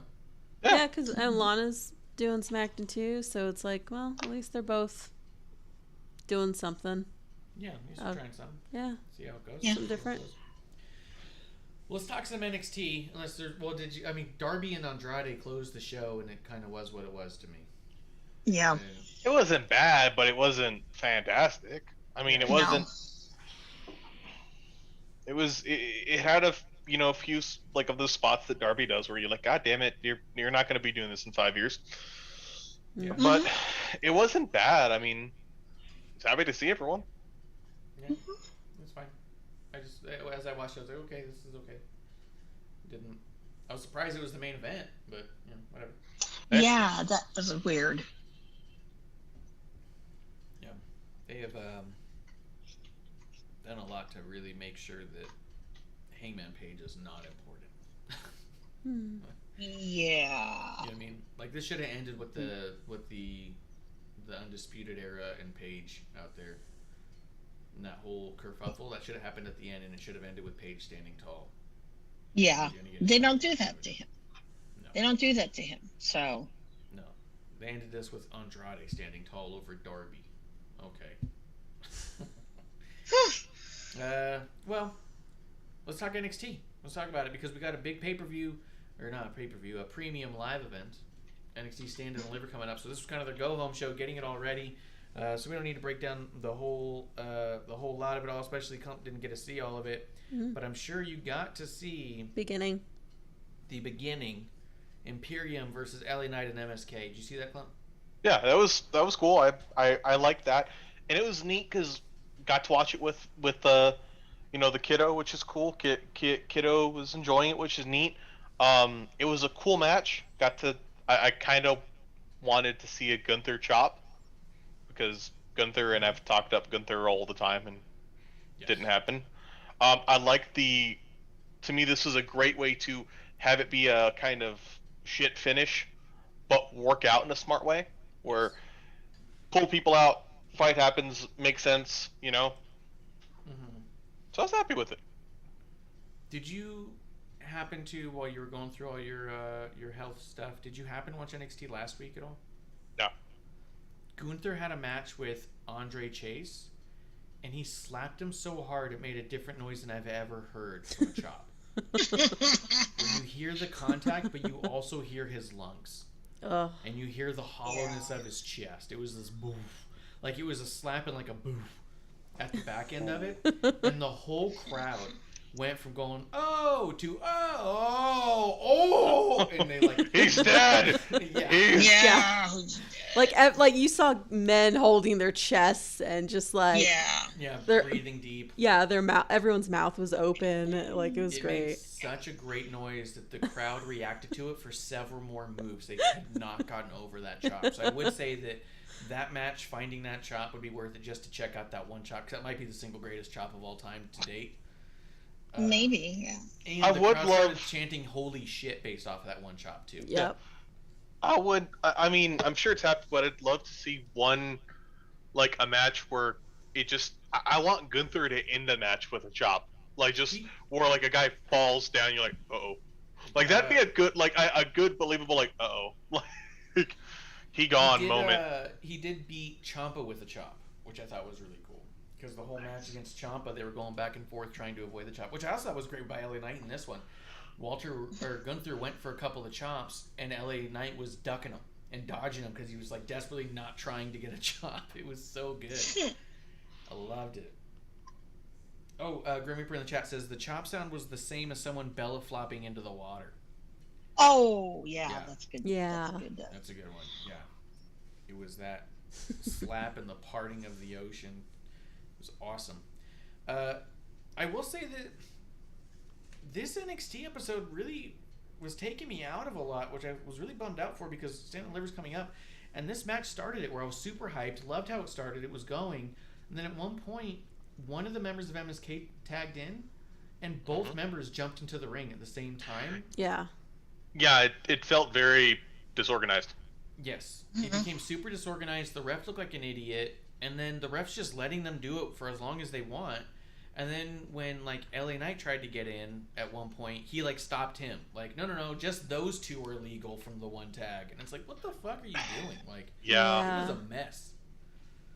It's kind of strange. Yeah. It was insane. Yeah. I did not. So it kind of fell apart for me there. But apart from that, the idea of these six in the ring was cool. And the idea that we're going to get LA Knight was going through one-on-one. Was it Saturday? It's gonna be sick. Amanda, what do you think of this match? Well, you know, the one thing that I was like totally just amazed by is, damn, that crowd now is so LA Knight like heavy. Yes. I loved it. With the you know that. That was great. And I was sitting there like, man, this is going to be really, really incredible, because I know that most people, you know, they like to see the chops that Gunther does. And, you know, hey, I don't blame them. But, you know, the LA Knight thing is really special. And I think that I'm curious to see what happens in Dallas. Yeah. Because obviously, you know, you're going out of that, you know, weird Orlando bubble. But I think that he will do extremely, extremely well, I think, over in Dallas. So I'm curious to really see that. And did you notice, so when LA Knight had the guy in the corner and they was trading blows back and forth, instead of just going like, yeah, like they do with people striking, they were actually doing to each that's what I loved. Yeah, it was amazing. Cool. Yeah, I was like, this is completely awesome. So definitely, you know, I was like, wow, this is great. Loving this. So yeah, so Saturday it's going to be really good. Now, did this match really hype me up for Saturday? No, not really. Yeah. And I think that, it didn't. It was a great match. It was a good match. You know, don't get me wrong, but it really didn't. For me, I don't think it really necessarily needed to be there, because I think that if there's more anticipation with seeing Gunther and and LA Knight, and not having them wrestle each other like that, I think that would have been more powerful and probably more exciting, if that makes sense. I agree with that. Yeah, I didn't feel more excited because I was already excited. So it was Yeah. So now I feel like I might be let down. Yeah. And that kind of sucks, Yeah. Even that. Lunar coming to the chat. Cheers, GR Lunar. Let's see. Clump, you haven't watched in a couple of weeks. What did you think about LA Knight's crowd reaction he was getting? Because it was only in the last few weeks that they've really turned and gone onto his side. Mm-hmm. It was. I've enjoyed it. Like I was like, okay, cool. I'm down with this. This is great. This makes sense. Yeah. And it's. I mean, LA Knight. The charisma is undeniable. So to see him finally, kind of getting seen in that way, hell yeah. And I like that he's also still kind of an asshole, so it still works out, Yeah. Like I don't think of a lot of wrestlers that could be that anti-hero like Stone Cold. I think him and Owens pull it off really, really well. Yeah. Yeah. Yeah, I'm ready for him to go big time for sure. Mm-hmm. Let's see. After that, did you get Ivy versus Tiffany Stratton, Clump? Nope. Oh. Amanda, did you? Then I got 30 minutes of promo videos and stuff. Really? Dude. Well, I mean, this match was. I remember feeling like it just was not connecting. Yeah, I was super excited because we're really big Stratton fans. Like that woman's, she's got something. And Ivy looks like she would be, really tough because she's got like the arms, like she's got a great look. Yeah. But I feel like Ivy's just really new, or maybe she just doesn't practice in the ring as much as like she's in the gym lifting. Like it's kind of just the thought I got. Could be. And it was a real bummer because I like them both, and I really thought, oh man, this is gonna be something, right? We're gonna see like strength versus strength because they're both kind of buff. And I felt like Stratton just, ate it. She just was really trying to make Ivy look good, and Ivy looked a little insecure is what I got most. Like she wasn't as fluid with her movements, and her lines kind of came off like she was trying to convince herself. Yeah, sometimes I think Ivy's trying too much to be clever and not trying enough just to get the job done. Like a lot of her moves are really clever, and so elaborate, difficult to do, I think. And so it comes off as a struggle for her to do an offensive move on somebody. So it doesn't ever look like she's trying to win. It looks like she's trying to do something clever. And it's not. Yes. I mean, I wouldn't say this is just it's only her problem. Like I think there was something I saw this week with like Liv Morgan. Like sometimes there's moves that just take a little bit longer than you would expect, maybe. Yeah. And so it kind of comes off as like, okay, well now Tiffany's waiting for that move. So it didn't feel very really fluid or natural to me. Yeah. Kind of a mess. And then the Saray stuff being involved was like okay-ish, but yeah, this was kind of a lot going on. Amanda, did you see something different here? No, I didn't. It just, for me, I think it was just kind of filler. And I just, there wasn't really any point to it. Just like the indie and Persia stuff right now, and the whole boyfriend husband thing. I mean, we don't need any of this. It's fine. And I think that maybe it was there because, okay, these ladies, I don't think are getting a match at Stand and Deliver. So it's almost like, okay, we're putting them together just so they can be highlighted in that, the go home show. So that's the feeling I got from it. Yeah, that stuff was a downer to me too. Did not care about that at all. Did you get the Ciampa promo and the Tony promo? Did you get those, Clump?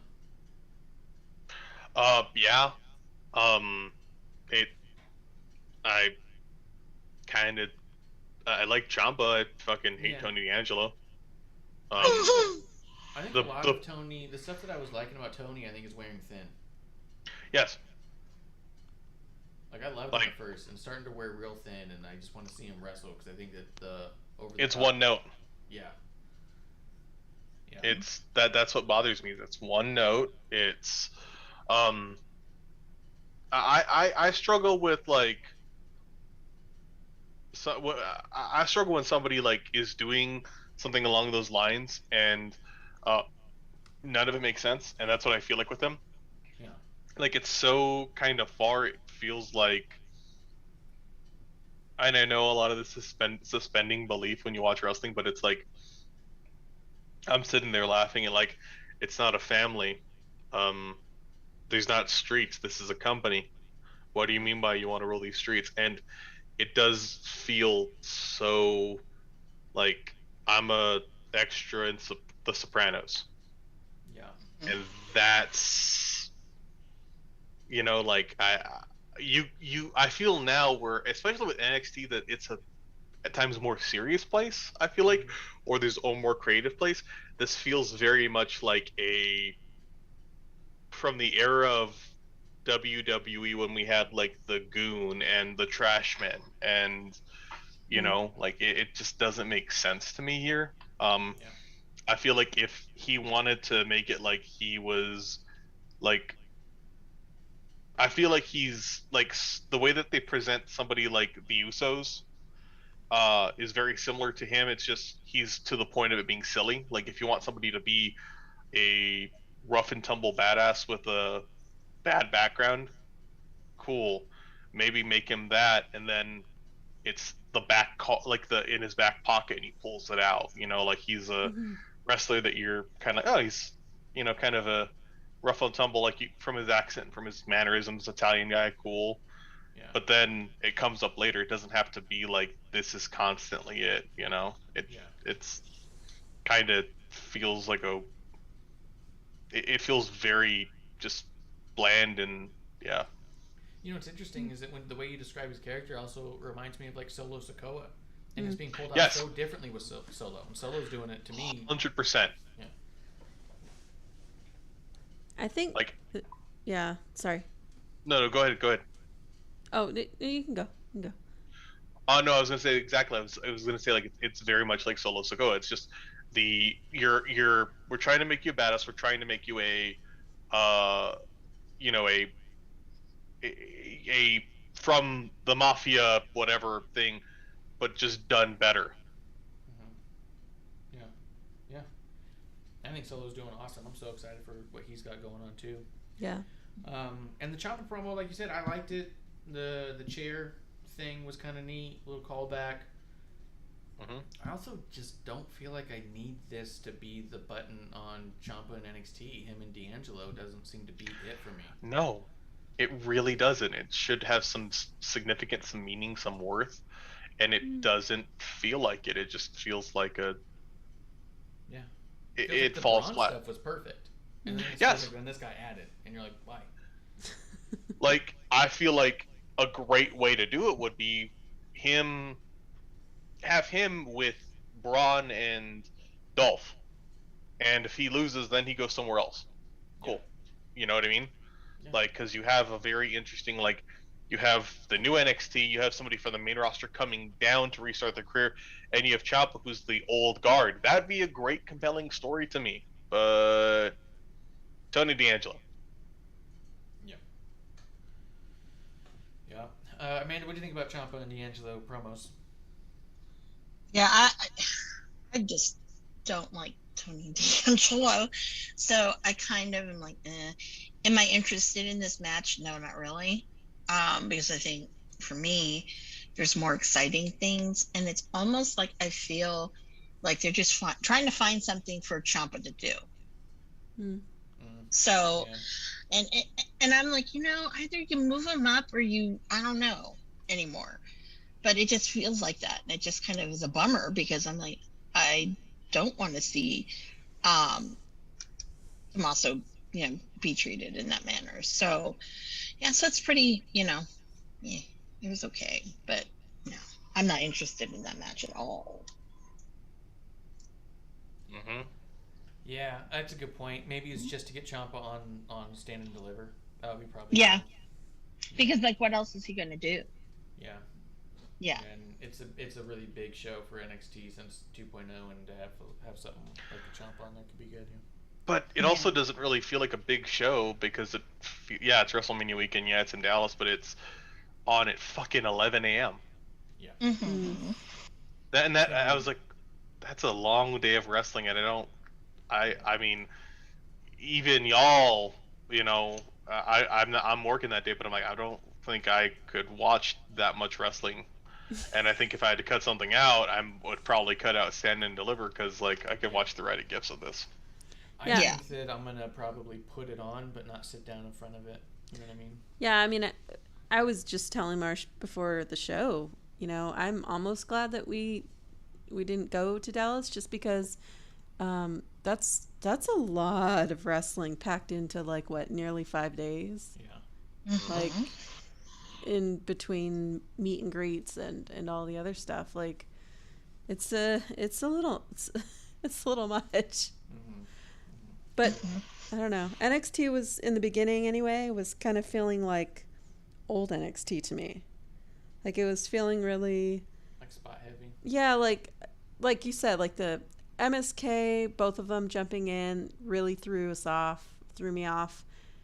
And some of the acting, I think maybe it was like indie, like I don't know if it was like the acting or just the skit in general. Like I just don't care for the storyline, and that to me, like just the not caring about stories, the random rules being broken but not mentioned, like that reminds me of Black and Gold, where I'm like, oh, you are just trying to like kind of fill time, like Amanda said. Yeah, is what it felt like. Yeah, Phantasma and Briggs and Brooks felt the same. I wasn't interested in that, and they seem to have a clash of styles too. For 4 guys who are actually pretty solid, they are meshing really well, very well at all. Yeah, even the people that I really enjoy, this show in particular, it really threw me off. I feel like the past couple weeks have been solid. Yeah, this show, it felt like, man, you're reverting to like what I didn't really like, and it was, for me, it was hard to watch. I don't know about you guys, but and I just couldn't watch a lot of it.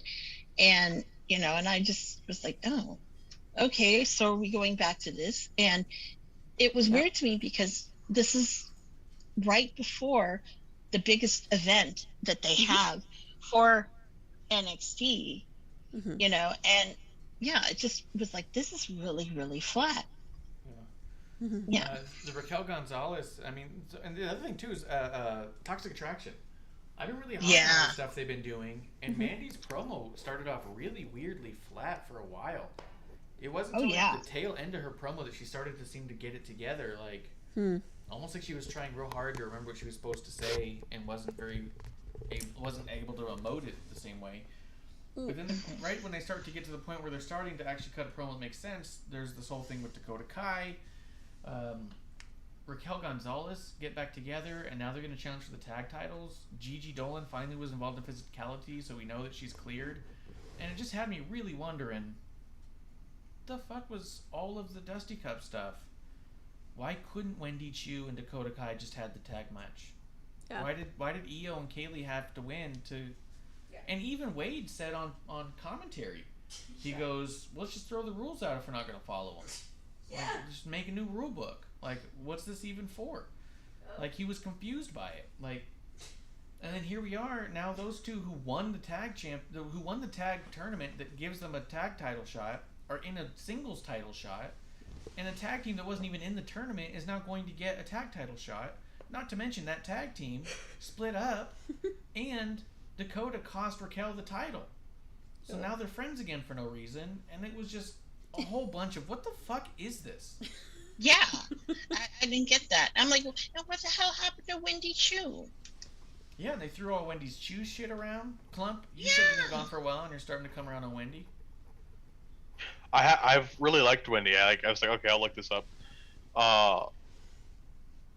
I've really liked what I've seen of her, and I was excited to see her, and I was like, oh, that's all this is.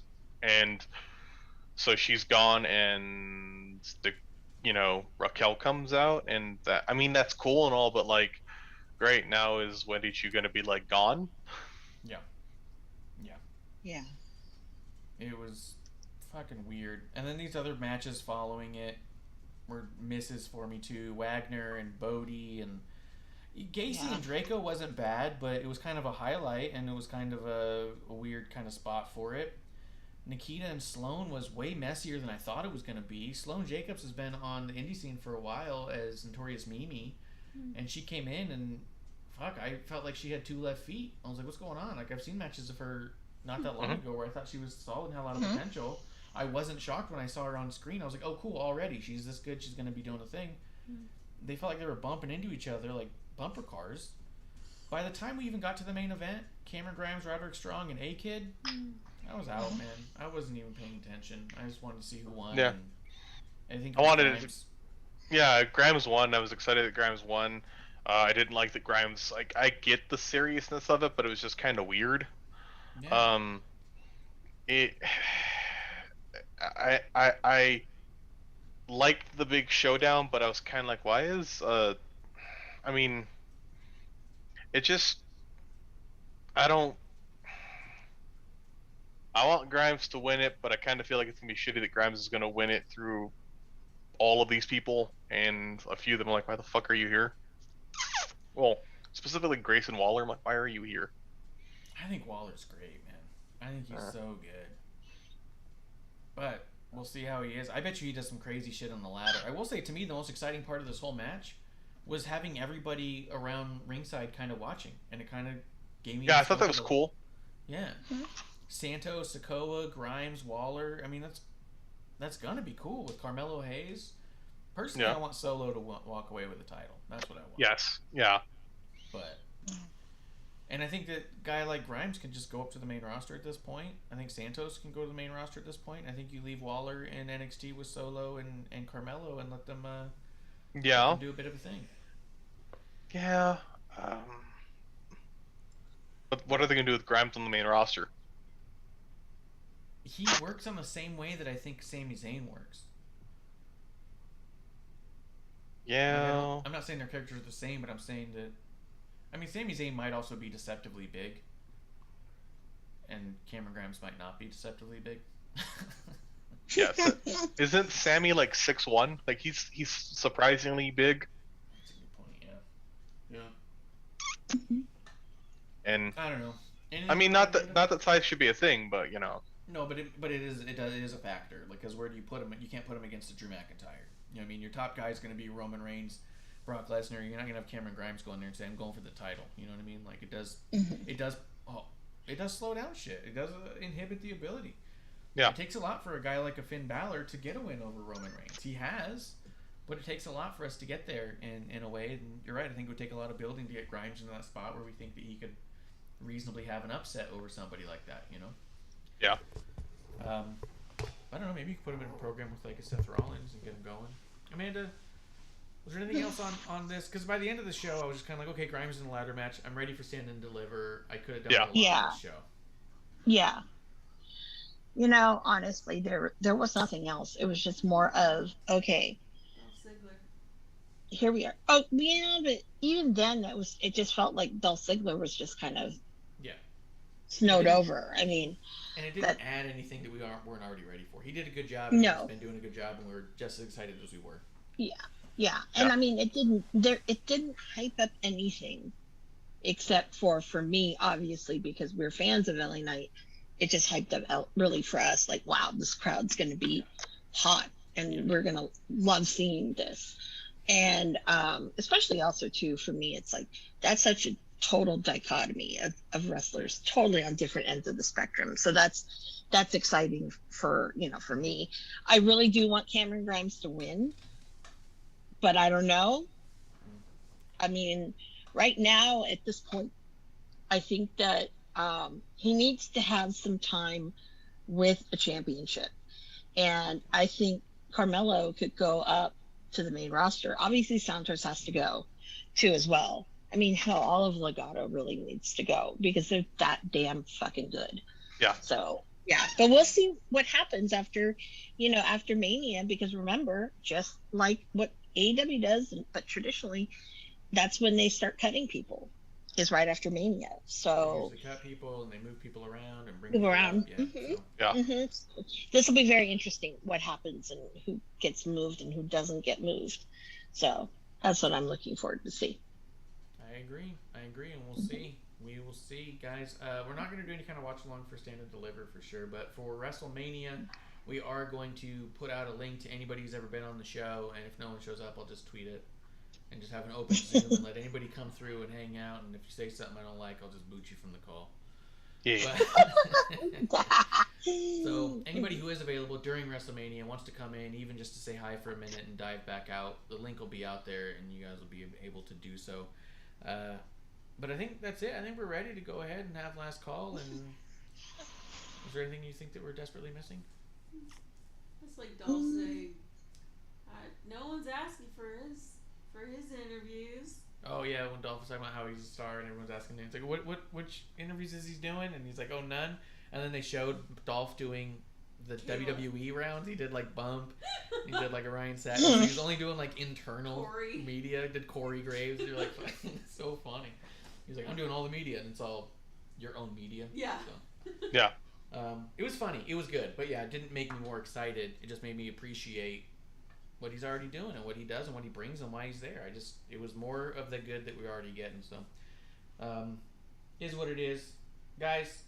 We will be back for a drink along for WrestleMania. We'll blast out the link for people who want to come in, and we'll blast out the link for people who don't want to come in. And if you find time, come have a drink with us and drink along, guys. We'll be back for an episode 1 right here at the dive bar of the IWC. That's the last call. Guys, have a good night. Cheers. Hey, producer lady here. Thanks for tuning in. Continue to support us or buy us a drink by following and putting the I in subscribe on Twitch. Or subscribe and review our podcast on Apple Podcasts or wherever you listen to us. Cheers! I would never have a drink with wrestling on the rocks.